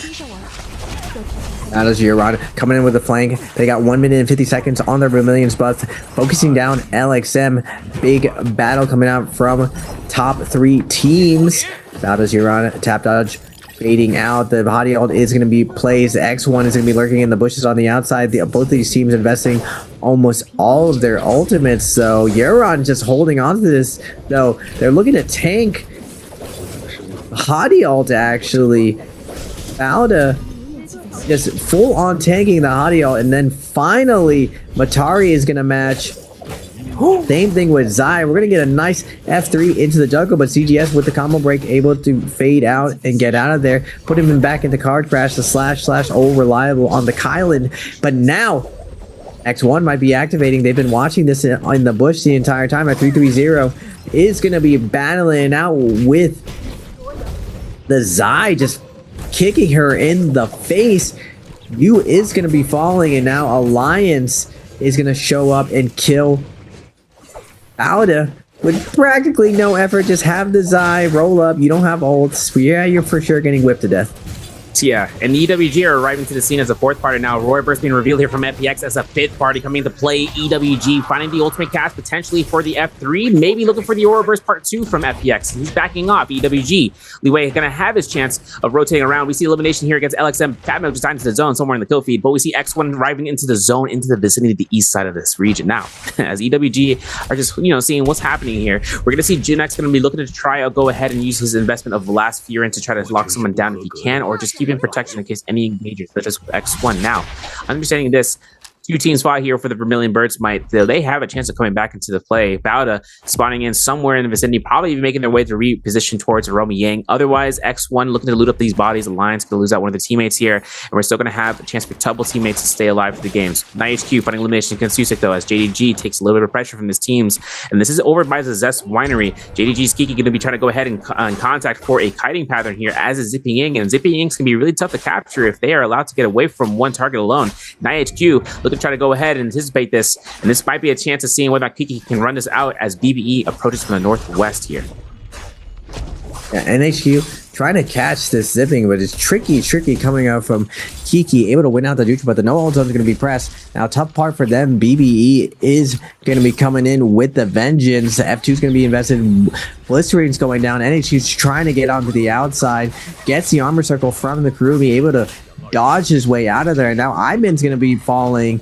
Fatmilk still in there with Roy Hehe looking to try to win this 2v3 situation. Unfortunately for them, the Karubi circle just feels like it lasts for ages. Roy Hehe gonna invest his F3 to use that movement and get out of this sticky situation. Will NHQ be able to hold him down though? Got the flash weapons, the dual Halbies, one of the hardest weapons to catch. It's going to be NiHQ activating that combo breaker as NHQ might be, maybe, hopefully, reset. Yeah, because now we have another team. With BBE out here, Wolves is just trying to go through. WBG have arrived to the scene. They got full ultimates. They're ready to go here. They're ready to tassel. The reason they're here right now is because that Forbidden Steel is seen across the whole map like it's a geographical location, and everyone can see that across the vicinity as long as it's in the field of view. WBG have blue armors. So it's really up to them if they want to take this into play. We have Romy Yang 2 to work off of, and this is a point where most teams might be stacked, some may not be. Now for Wolves here, they have themselves 2 purple armors on standby. Fifth place for ZK, has ultimate ready to go through. Zem's ultimate is down though as a result, and there are a lot of Fireflies around this vicinity that's in the zone. Whether or not the teams want to take the chances of fighting out here, we do see GG, no fear attached. They have the necessary gear for this. Got gold fist plates. CJS is going to be wielding that one down. I'm not sure how many stacks he has of the Juggernaut on play. 20 seconds until Romy Yang is given out here. We don't know how soon they entered it, if it was a frame 1 entrance or they just waited a couple of seconds, but that's going to be the changed case scenario. WBG want to contest this level 3 Juggernaut. That's a hefty amount of price to pay here as the attack is being passively consumed. And not to boot, he also has that Sap Jade. So Raven, between WBG and GG, let's take a look and see what's going to happen next. Well, both of them have G's in their name. GG definitely on the god tier side though. WBG has always gone realm of Yang. Even if they lose, they've had a decent win percentage over the years, but it's pretty hard to beat old armor Kylan in this situation. Well, it's going to be an investment by LXM, going to be able to put the cube down. Is he going to cancel or is he going to maintain the damage? It looks like he's going to stay in there, stay active, go for an active kill. Axiom's going to get juggled slightly and then full deleted. Now Jin going in with the flank with the dual Halbies, but he is going to get smacked down by the Hadi. And GG puts WBG in the worst position possible, literally against the wall, like this is Tekken or something, or a traditional fighting game. He's just juggling him into the wall, beating him into the pulp that he is. You almost never want to be against the wall because of situations like that. And GG still, they're automatic. They went 0 kills off spawn to 9 in mid game. Yeah, the wake up on DP action coming through, and also on top of that, he's got Mortal Defiance, so if they're unkillable, they're definitely unkillable to this point. Now coming through, EWG, they find an elimination up against XO, X1's XLY, BBE showing up to the vicinity here onto the southern edge, but it looks like they're trying to go ahead and clean up through for the loot patterns here. We got White Tiger's Prowess picked up from ZK. Alliance is looking to get that rebirth charm as they did lose one of their teammates and trying to pick him back up now, of course. As double Mystic Mites are picked up here, it's kind of rare seeing Mystic Mites, no Draco Storms this time around. The vision is more important here, it seems like, compared to other rounds. We saw that last round or into round 3, we saw the Draco Storms being mono or double picks into Romy Yang 2, but now Mystic Mite just to capture vision through Morris Knight.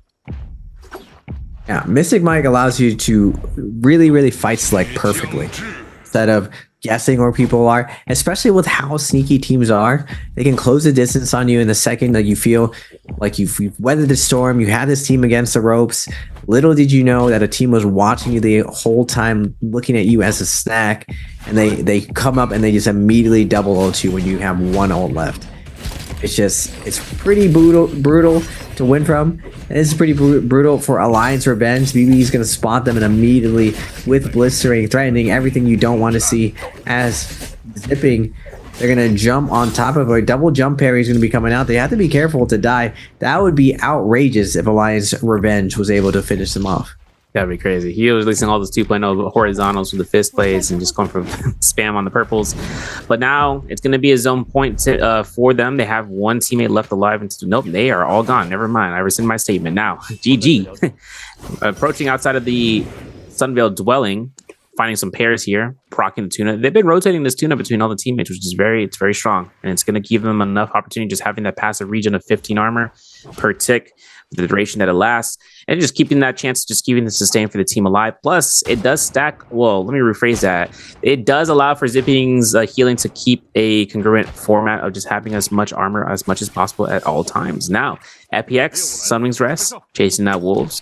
Bounty Scroll is going to be placed onto Wolves as a chase opportunity comes out from June, and this is a Wolves with the White Tiger's Prowess. If they decide to want to take an investment of killing off one of these players, the White Tiger's Prowess could come into play, but they don't really want to.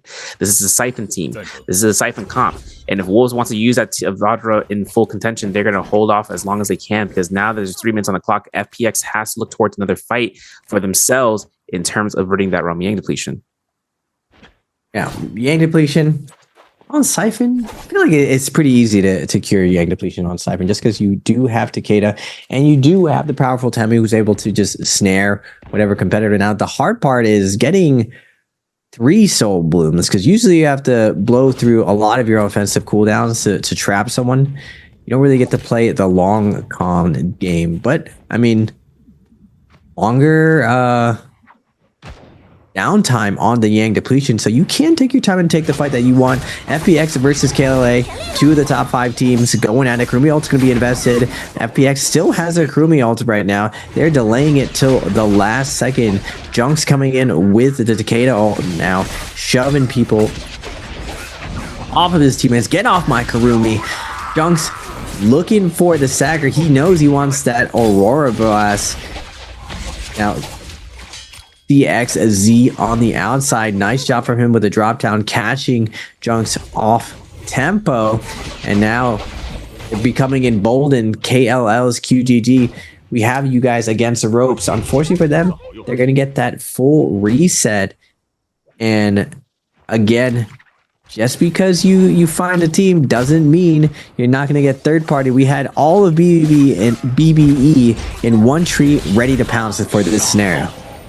Yeah, now Temi Ultimate's going to come out here, try to hold the ground as the Aurora Bursts are being spammed. FPX has 70 seconds on the dock. Now, Junex just keep the rotation. This is double gold Hong Sword on Team FPX right now, and they have the moat still in the hands of their own. BBE looking to try to keep the ground units to see if anyone's trying to back off here. Are going to hit that body up and see what's left behind for it. June is going to be looking to try to go ahead. Sneaky to maybe looking for a scare rush away and towards, who knows, Bell shot to try to get vision on any opponents across this vicinity. Junex having F1 up in the second. Bad Milk could be his potential last strike for the grapple, and this team is now not the last ones in Sunwings. We have 521 approaching to the vicinity. KLA still looking to the northeast. This is going to be difficult for FPX. They have around 30 seconds to make this work. They have F1 now out here for Junex. Takeda, Bendo, F2 thrust coming from Atari. Just gets him out there in the vicinity in less than a couple of seconds. And the full charge F2 just creates so much distance, and with this verticality of trees, we out of there. And now Junk's close to his own 61%. Feels close, but it's a little bit of time. I'm surprised they actually go in on, I believe this is 5-2 right now. No ultimates is tough. For me, it's going to be invested though. It would keep them healthy and throw more focus attacks to the point where he'll have it. But there's multiple teams right now. We got BBE and 521 smacking at each other. 521 is going to be gifted, though, the res and soul for his teammate. Will they choose to engage this same team again? That would be trippy. It's like, wait, didn't I just kill you? How am I fighting you again?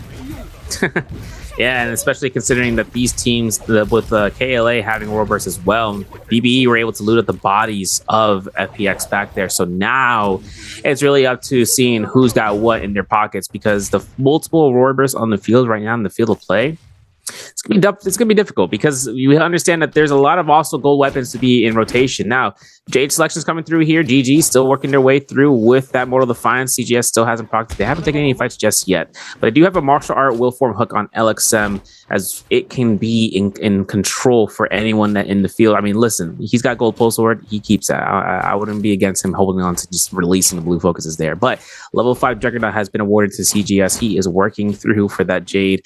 And it's going to keep his sustain for mitigation and health alone to work through for his build. Now, if you guys don't know, right, we know that V2 consumes HP, but that doesn't mean it's a set rate. It is our percentage. It is a set rate of HP loss, which means you can build HP Jades and have another slash to be able to burn through.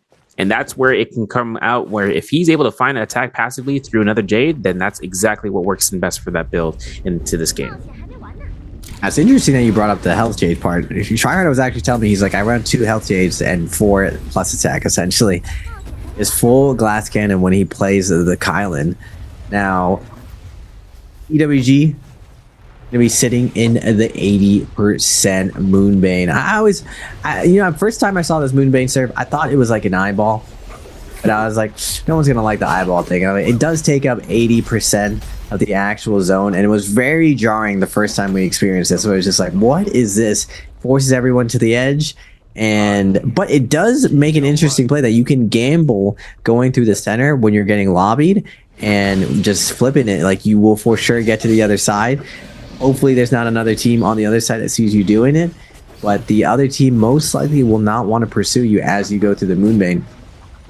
At first I didn't like it, but now I don't mind it that much. I see the point of it. From a viewer standpoint, without this 80% Moonbane, it used to be that everyone just was sitting on a roof holding blue. And that's not really as interesting as this. Seeing the Moonbane go down, seeing some of the Hail Mary plays that people going through, or some of the grief where if you were silly enough to try to hold a position inside the Moonbane, how wrong you are to do that.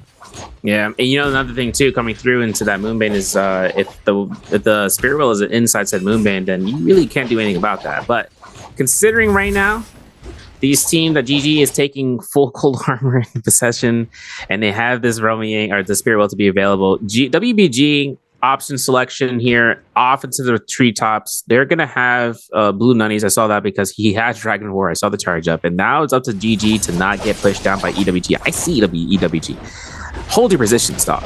This is White Tiger's prowess. This is GG.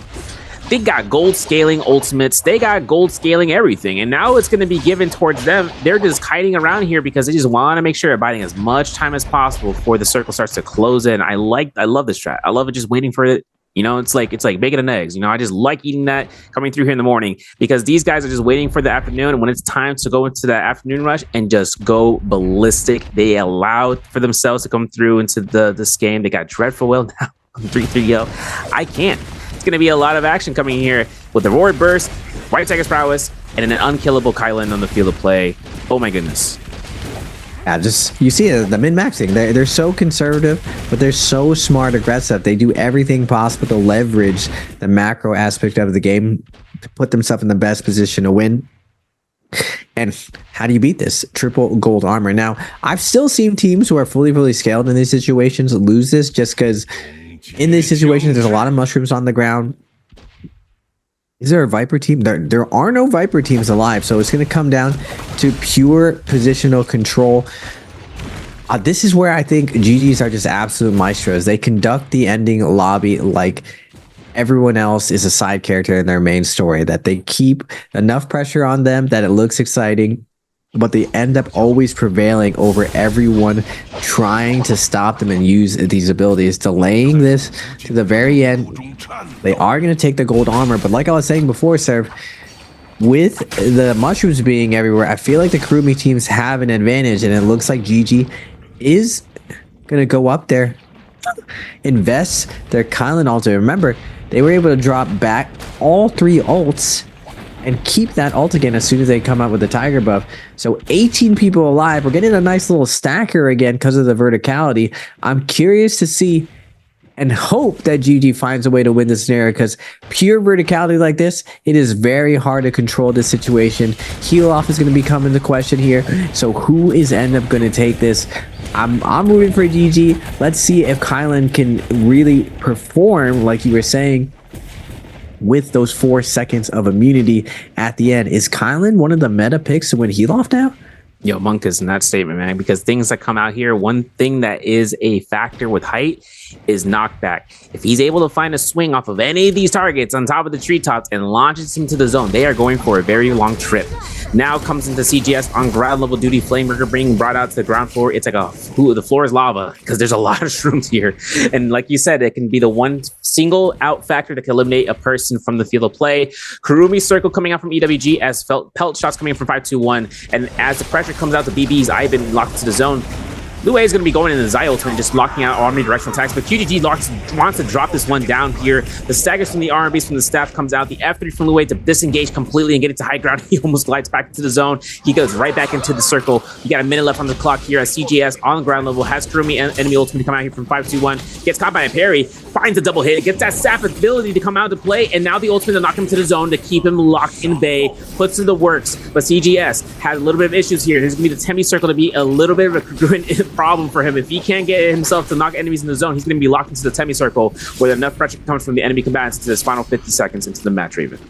CGS getting a little bit of slashed over. They got the flamethrower going off. Oh my goodness, so many people on this top platform. We got BBE hanging out at the bottom. KLA's trying to sit on the top, but oh my gosh. Oh my gosh. The amount Wait a second. That just came out. I've never seen that before. Yo! The whole lobby was just he skadooshed the lobby. He snapped his fingers and everyone was dead.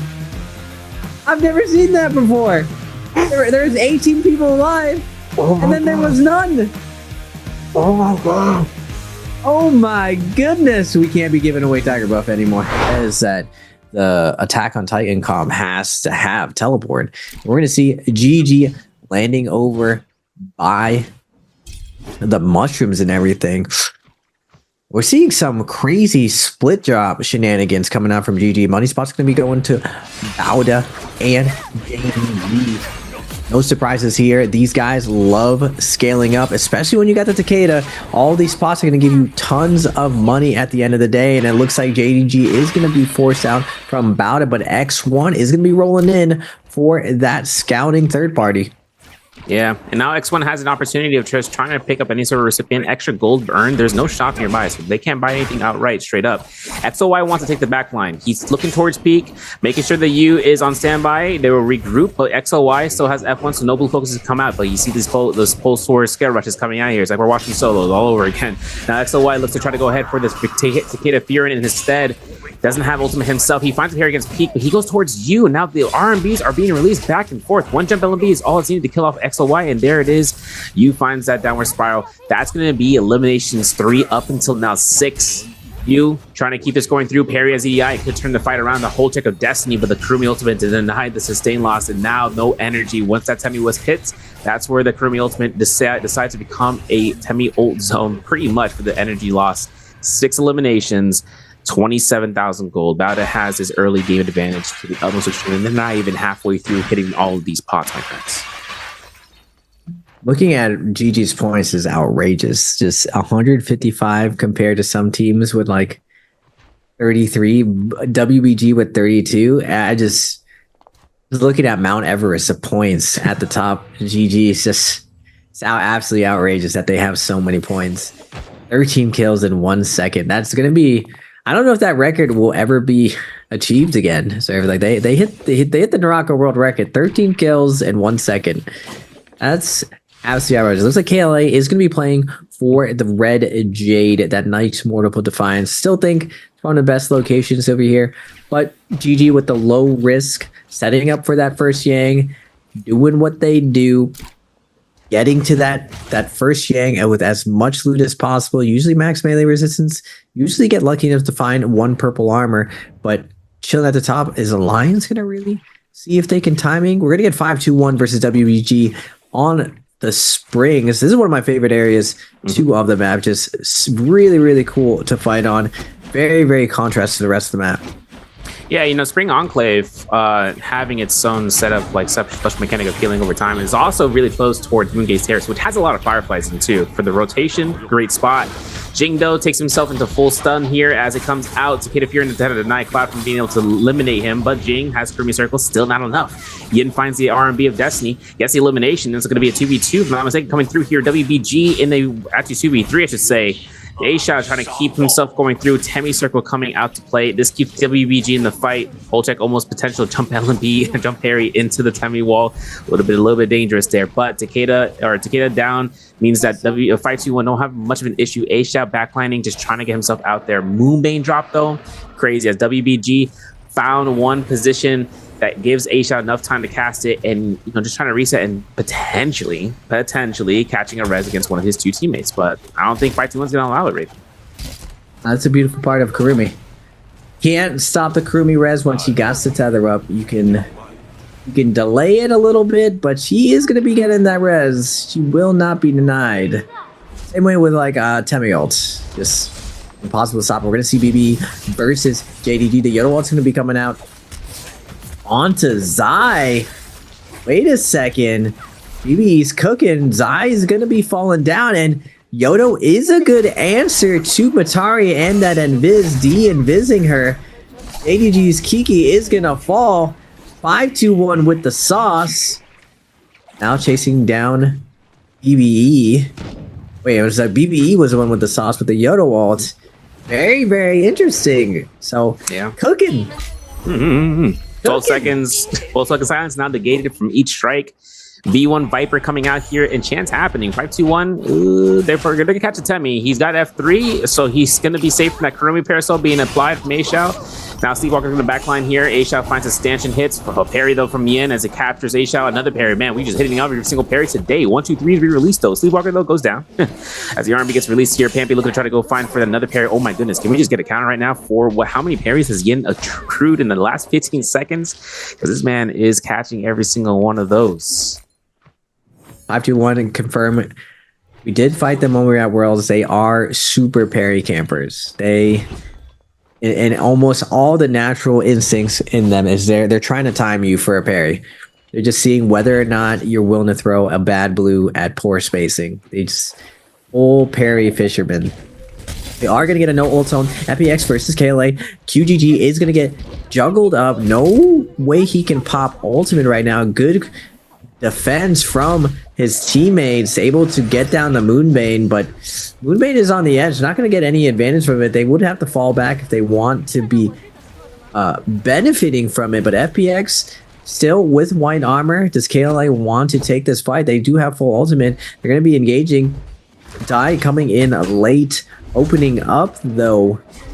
That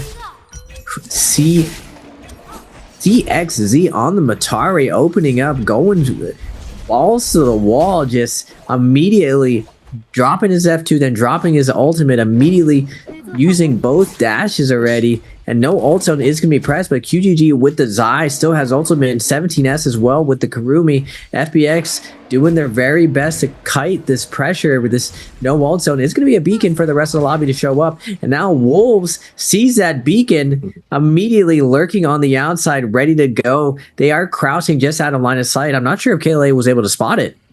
Yeah, it looks like KLA going to be still going towards the eastern side of this. Wolves, 2 purple armors on standby, man. They could go ahead and look for an opportunity, but the Forbidden Seal denies that for a little bit of disengagement. If KLA goes right back into that Forbidden Seal, it's going to be a couple of extra seconds, probably 30 seconds or so before that Forbidden Seal deactivates. But this, like we said, beacon of light. Everyone in the world can see this. They're looking into this direction, and they're going to be able to see whether or not fights are to be had in their own stead. Now, of course, while Wolves is on top of that mountain cliffside, we do have Romy Yanks to be spawning here in the next 60 seconds. And while that actually has been appeared, one other element to the gameplay are caves. We haven't mentioned this at all. I think in caves into the Mortal War setting is randomized across the map, meaning only one cave is to be selected by the game. Doesn't mean you can preempt the moonbane it when you see it spawn in. It just decides to spawn wherever it decides to spawn. And for every one of the players that decide to reach into that cave, they'll find loot to be earned for their team as a way of repossessing, a reset if they lost into first game engagements. You can see it over to the north side of the map actually right now. North of Arcadia is where that cave is being selected. But Azov Peak has 2 teams approaching, Wolves in the EWG. GG, though, looking to try to take a fight against BBE over by Twilight's Pass, has the Romyang as well. If they want to take aggression right now, they could, but they are running a comp that could just take Romyang for the fight that's to be had, as well as the fights won. They're over by the nearby toward the Imperial camp, so they could be looking for this fight as a first set entry into these 6 room slots to be available. And GG doesn't wait for second Romyang, just instantly snaps him. They're going to be fighting against Bauda on the other end. Wolves and WBG are going to be going on. This is the fight I wanted to see as well. Anytime we get to see a little bit of GG's Siphon, it's a beautiful sight to behold. Bauda not as scaled up. So just going to double jump into the F1, looking for the stagger. Non-stop lights. Did he just try to slap? No, he just said an R&B, I believe. I hope I didn't just see a slap coming out from ZGS. Goes for the max range scale rush. He's going to get Pulse Sword slammed off of there. Kurumi Circle going to be invested from GG. 3-3-0, move it in. Gonna have to move his circle to the other side. They do get a big parry onto Yoran, and Yoran's gonna get absolutely deleted. Once the delete comes down, there's no need to hold on to ultimates. Peak with the F3 is going to deny a lot of his damage, but the Temi ult's going to be coming down. Now Takeda getting pressed off to the side, getting juggled over and over. Nice triple tap dodge with the fist. What can you do? You just triple tap dodge all of the Fury shove. There's nothing you can do. Man said, nah, I'm gonna do my own thing. Corners himself off here. WBG, though, having a little bit of trouble. Wolves finding that eliminations on the board for it.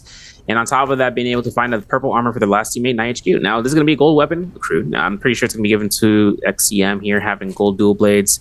Themselves finding a Juggernaut to, stoop up to try to level up. Let's take a look and see if Wolves has the same aggression that we saw last round from GG for that. But, of course, another thing to keep in motion here, Mystic might be picked up from Alliance. Now, this could be the Spearwell gained from that fight into the map as they were able to go through. Bauda, though, are still over by what seems to be still in Arcadia. Coming to the north side. They're actually going to be going from the Moongaze Terrace towards Arcadia as I'm looking towards that region. And BBE in the vicinity here as GG are still towards Twilight's Pass, towards the pond. Now, LXM preemptive ultimate because he is looking to try to get CJS to get that Forbidden Seal on standby. CJS, though, running into the thick of danger. B1 from BBE as the lockdown from CJS could be occurred. Man, I don't know what the decision making will be there, but he's safe. He's falling slowly.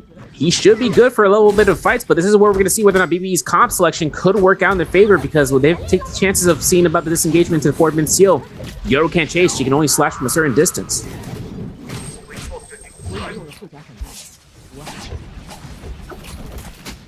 Oh no. And he purposely chooses to slash into the no ult zone. Now, BG showing up both of these teams with the buff before he puts the F3 down. Everyone's just mosh pitting in right now. Boy, he's going to double hold that down, try to fade out, but no way, no how. Wolves and GG are going to be chasing him down. ZK on the zipping, trying to fight back versus Takeda. no ultimate on CGS because of the no ult zone. He is going to fall to the zipping. BBE now showing up as well, looking for the pressure, but he's not going to be able to. Wolves immediately turns, and now Alliance is over there in WBG. The Dinner Bro has been hit served. This no ult zone can be seen across the lobby, and everyone is answering the call. Yeah, and this comes into play here. Parry coming from ZK as it invests a Fear and Blast from Jing, who still has 3 Fear Blasts on standby. Making the backline push here. We're going to see Sleepwalker get eliminated as Zen finds it. Another set of Fear and Blasts come through here. Having around 2 left. Nice parry, but the V1 Viper again, this time from 5-2-1 to engage. The teleporter has been utilized. Peppy finds this is 9HQ, but a musket shot from Alliance's NY7 finds that elimination for that team. Very much needed as they are on the edge of that gatekeeper spot to pass out KLA, who have been completely obliterated from this lobby. So far. We have to see WBG take this chances here. Takeda Furin is not available, but they do have a Sleepwalker ultimate. If they get that res from A-Shao, this could be huge, but NY7 caught out here, has that Mystic Might, the vision, the mitigation, everything that you can look for in making sure you have vision on and your opponents through the walls to also mitigating at least a fifth of the damage coming out. It's a dream come true, but considering that these teams are coming through and getting processed like a meat grinder, this is going to be a lot of eliminations to be had here where we are losing players by the second, Raven. Yeah, JDG did lose their Kurumi. Sing and Tut are going to be able to, they're going to have to clutch this out, but it's not looking good. We got a Temi ult and a Viper ult, V1 being set. Alliance coming in hot with this third party, going to get that massive stagger, and the silence is going to be coming out. Nowhere left to run for JDG. They are going to fall, but now BBE is showing up to the party with their Kylan. Wujin port is going to be going down. Nice port coming out from Alliance's Revenge. They're going to have to grapple very desperately away. The port beacon showing exactly where they are. I've been checking the bush instead, but they're going to be moving away, and a ballista is going to be going down. More chaos. This fight has been going on forever. Just everyone came over to this no ult zone. Walker is trying to get res right now, but GG has another thought about that. Yeah, GG coming through here now, private into the party. We see Battle Yaron eliminate WBG Jing. That's going to be WBG out for the game today. Ballista's from 5-2-1. Pampy being the instigator of peace. He's the anti-UN. He's going ahead. Strike there he goes. The burn comes up. He goes down from burn alone. He's making his shots count. He's making sure he can use the repair chest if he had any. He ran out. Ice cream machine broke. Can't do anything about that one. GG's gonna find CJS in the front lines. 1-2-3s. We release those. Harry comes out as Yaron's gonna be getting caught out here, but we have to keep in mind LXM also has aerial run, so he's also gonna be careful about his jumps. That burn alone though is gonna kill off Flame Ringer into this game. It's going to kill out a lot of these players that are not suspecting it if they have no health to boot out for it. And now we're going to have Romiang number 2 spawning out here. Players BBE team as a whole, they're approaching to the scene. They see GG potentially, but they're going to run into the Imperium region. It looks like we might not even have I'm not going to cast a curse it, but we might have a chances of seeing whether or not the Imperial Sword could make its appearance.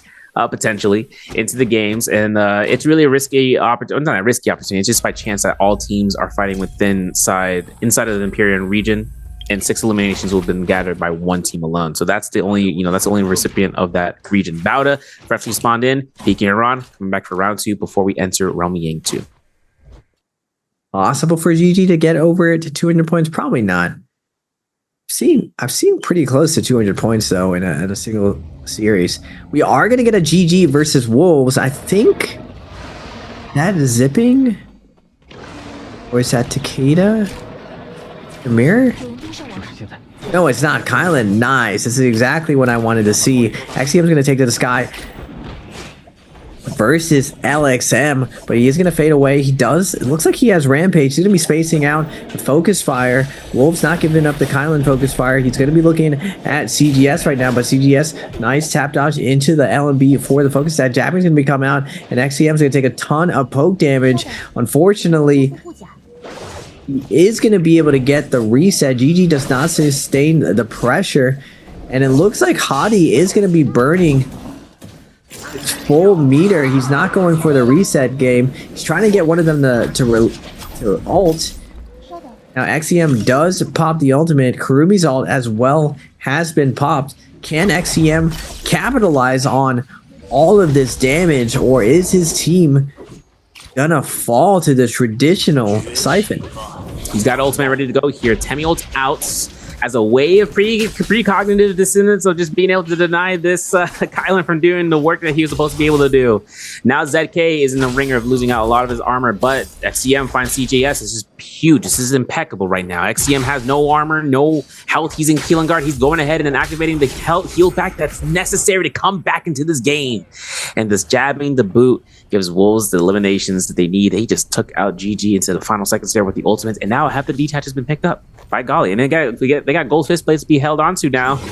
they're dodging everything at this point in time. They're going to find themselves a buff of the White Tiger's prowess into this circle. We had 24 players left alive. Draco Storm picked up from a spear well of EWG. Yeah. Coming out of this Realm of Yang, 21 people alive. Not as stacked as the first time we played Pretoria. It is Firefly Pretoria, though. And I feel like now, usually in Game 6, goes a little bit slower or a little bit faster than the rest of the games. Everyone's a little bit burnt out for the day, done with it, especially if you've been having a bad game. We do have EWG with the Draco Storm. I want to see this Temmie Zai run into a team as well. Temmie Zai, we haven't seen this mixture. Is basically like Siphon. We've seen Temmie Kylan, but Temmie Zai is really, really interesting. I wonder if it's going to work versus one of these teams. I need to see it. Give me that team fight. GG, like always, you already know. Collecting all the gold armors, already setting up for another skadoosh. Their secret weapon, kill 13 people in 1 second. Part 2? If they do it back to back, it's for sure getting nerfed like hotfix. Like tonight. Frame 1? It's like, due to some unforeseen circumstances, we have applied a hot patch. White Tiger's prowess will only affect a armor. It's like, wait, what? Now we have to double check and see. I think the Spearwell has been on standby. Either EWG got a free realm because they got a gold fan. I saw that. They only had one elimination, so I'm saying that's probably the best case scenario of what happened here. But we do see EWG actually hiding onto his own. Is this man just laying down? Yo, is this man just in the coffin? Yo, he's actually just laying down in the coffin. I didn't even know that was an interaction you could do. That's crazy. But this is going to be a chance for GG. They're going to find the Spear. They're kiting around. They got 3 minutes on Realm of Yang depletion, right? They lost that fight against Wolves. So now it's going to be a position east side of Imperium where they hit into the Hall of Eternity that they'll just have a lot of fights to take. They find Draco Storm, man. Oh, yeah. This time. Yeah, we're big braining. We're going to go ahead, though. We're pushing down south. We're looking for players. Look for the bell rotation here over by the Sword Tomb. But fights are happening here. Wolves finds 5-2-1, and this is going to be a fight between the Kylan and the the monstrosity that could come out here from Pampy. Yeah, Matari did a pretty good job of securing the last kills, but can he have the same exact success? Wolves is super scaled right now. The amount of damage that XCM's doing, going through, cutting up this team like butter. Now the port's gonna be coming out, but it's so obvious where you're going. 5-2-1's trying to make their way back to the houses over here in Imperial, but he's not going to be able to get the cover. 5-2-1's Yin is going to try to take the ISO fight to peel for his teammates. The rest of his team is still trying to run. Tesla is going to be coming out, but XCM too good with it, able to react to it and dodge, but 5-2-1 Yin is going to fall to the gold fist of XCM. Now following up for the last couple of players, Out as You is going to be showing up as well. It looks like Wolves is pretty happy. It's not about being greedy and being gluttonous. You get a little bit and then you move on and keep your game alive. That's right. Now GG, they found EWG here into the thick of things. They lost to Draco Storm a lot sooner than them, but the Temmie ult comes out here. CJS repositions towards Cookie. Cookie might be caught through for those staggers from the Draco Storm. They locked them in place, but they're finding the scare rushes. They're finding the spacing right now. This is going to force out another team. Valiant Challengers coming from FPX. Now, as a result, CJS does not have ultimate. No Takeda ultimate on standby. They do have 3 trios ult for the Kurumi. That's great and all, but this is going to be where Xiphon can make a threat of things if they have a force to lock down one of the enemy teammates when their HP reaches the health far directly. But one Soul Bloom to the next, we're rotating into CGS, readying that remaining depletion, finding themselves to trying to go on the offensive again. This time though, against one of the teammates of FPX, Zhao, looking for kiting over by Heaven's Watch. Having to be careful about this region. There's a lot of kiting here. If we lose track of one target in the next couple of seconds, we could lose out on our teammates. And I'm pretty sure the only person we need a Soul Bloom on is for 330. So for right now, target prize selection is to lock down one person as soon as possible and get back into round 2 for this fight before we lose out our support, which, like you said, Raven, we lose this support, it could be over in less than a minute. GG does have Draco Storm. 330 is going to be forced to pop his ultimate. We got 3 shoves to our name. FPX trying to fade away, but the pressure of the Draco Storm is Zai's going to come over with the change, try to peel for his teammate, but CGS is just going to turn about face and start going onto the Zai. He has no more shoves to his name, but they do have so much stagger, though, not letting Zhao move at all. It's not going to matter. He is going to fall. Temiolt's going to be invested, though. And now GG with the Draco Storm. That's one of the cool things, that even though you use your ultimate, as long as you're glowing green, no one's going to really attack you unless they saw you take this fight. Now, GG. Will they risk going to second Rumble Yang? This was also another nuance about GG. They already went second Rumble Yang. What am I talking about? They always go second round. After I said it, I was like, wait a second. They always go second Rumble Yang. You know what's crazy too is that they delayed out that Draco Storm, and it actually matched up with the Rumble Yang depletion. Now that I'm thinking about it, so that way they have an active timer on the field of play about how much time is left before they're good to go. But once 230 figured out the pick up that Zai and Soul Bloom, it was all good to go. BBE though, they're up against FPX. They're up to the last teammate here with Genex, and that's going to be the eliminations. That's going to be 8 total for BBE so far. Into the kill leaderboards, right? GG has 10, Bowda has 10, 17 for Wolves here. Wait a second. 17 is a lot of kills. Yeah, especially when there's 12 enemies on the board too. So they're speedrunning this lobby right now. 15 people are left are alive. And they gotta worry about whether or not the Viper ult's gonna come through, and then they can re-engage. But Fat Milk finds elimination against Jing. Cannon shots coming out here from you as the Meteor is in play, but the F3 shield walls, or F1 shield walls, I should say, from Wu Chen, it's gonna deny that pressure from them. 5-2-1. There's 5-2-1 on the leaderboard. Why don't I see 5-2-1 anywhere? Probably bottom of 2. Oh, okay. It's the bottom 2. GG Wolves. Looks like we're gonna hit the 80% Moonbane. For some reason, this is a very, very common endgame in Perdoria. At least tournament-wise. This area was in Koi Cup. I experienced this area even in tournament. I just keep seeing this area as like deja vu. This whole like buttery rock cliff plus this actual wall. Yeah, day one we had it. I think day one they had it here. 24 players left alive. And activation of the fire area was something that caused a lot of pain for a lot of players. They had to keep batting around. Hottie ultimates, teleporter cubes were being used back and forth. Not a lot of Hotties left alive though, as I think Wolves is the only team here left alive with one set comp, and then everyone else siphoned into Sand Siphon. Plus the Moonbane. Oh my goodness, Moonbane so loud. We got default sound on.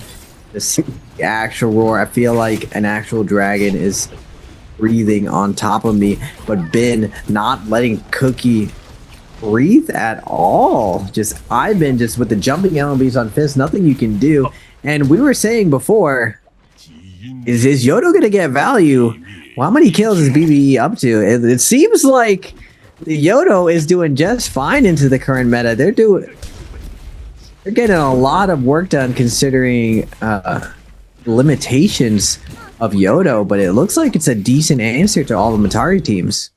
Yeah, I think it's 8 total for BBE last I saw. So they look to try to go ahead and have value of around 12 to 13. I don't even want to look at the Jades here, man, because that's a Phoenix and a Hepta for ZK. Sanchez Skyfiller for Zem, and an Immortal Defiance that keeps 9HQ. And he also has Cloudweaver, by the way. So 9HQ could be doing some works out there. We'll have to double check and see. Spearwell, though, I did not count what Spearwell this was. I would have been able to see it, but I did not look at the map. It might be a Mystic Fight, to be honest. Yeah, but XCM's gonna get parried over by CGS, just carrying him across the map. Usually that's just the Kylan carrying people, but the parry with the jumping LMB is gonna carry around. We get the tower right next. Oh my goodness, it's like 7 people just got knocked out by one Kylan ultimate, and now everyone makes their way in, only to get knocked out again. by blistering. Bowda's going to be holding center right now. Halfway through the actual charge. Are they going to be able to take it, or are we just going to be a stalemate again? Is everyone going to pile in? It's looking like Bowda has the ability to claim this. Gonna be popping the ultimate, and now you and the crew are about to go crazy. We got double ultimate deck on deck right now. Yeah, 5-2-1 Cloud hiding onto the corner, just looking for placement, at least to a certain extent. High ground Mystic Might, though, gives Bowda all the vision they need. This is actually probably the best buff right here for consideration, that we can see everybody and anywhere across the board. They can go for range shots, they can force the team out of their comfort zone, and then getting everything through. Now, it's interesting enough, though, that we know that 5-2-1 Cloud is left alone, but he's going to be going ahead and having a chance to be going through. Copy on that. And as we can probably take a look into seeing of whether or not Team Bowda might be looking for the high ground. Of course, being careful about this one. We do need to see whether that Mystic might, just having the extra mitigation with this vision alone into these endgame circle for the next, how many minutes? We got 2 minutes total for that buff to come through. And then we have a chance of being able to come out of the gameplay. But who knows?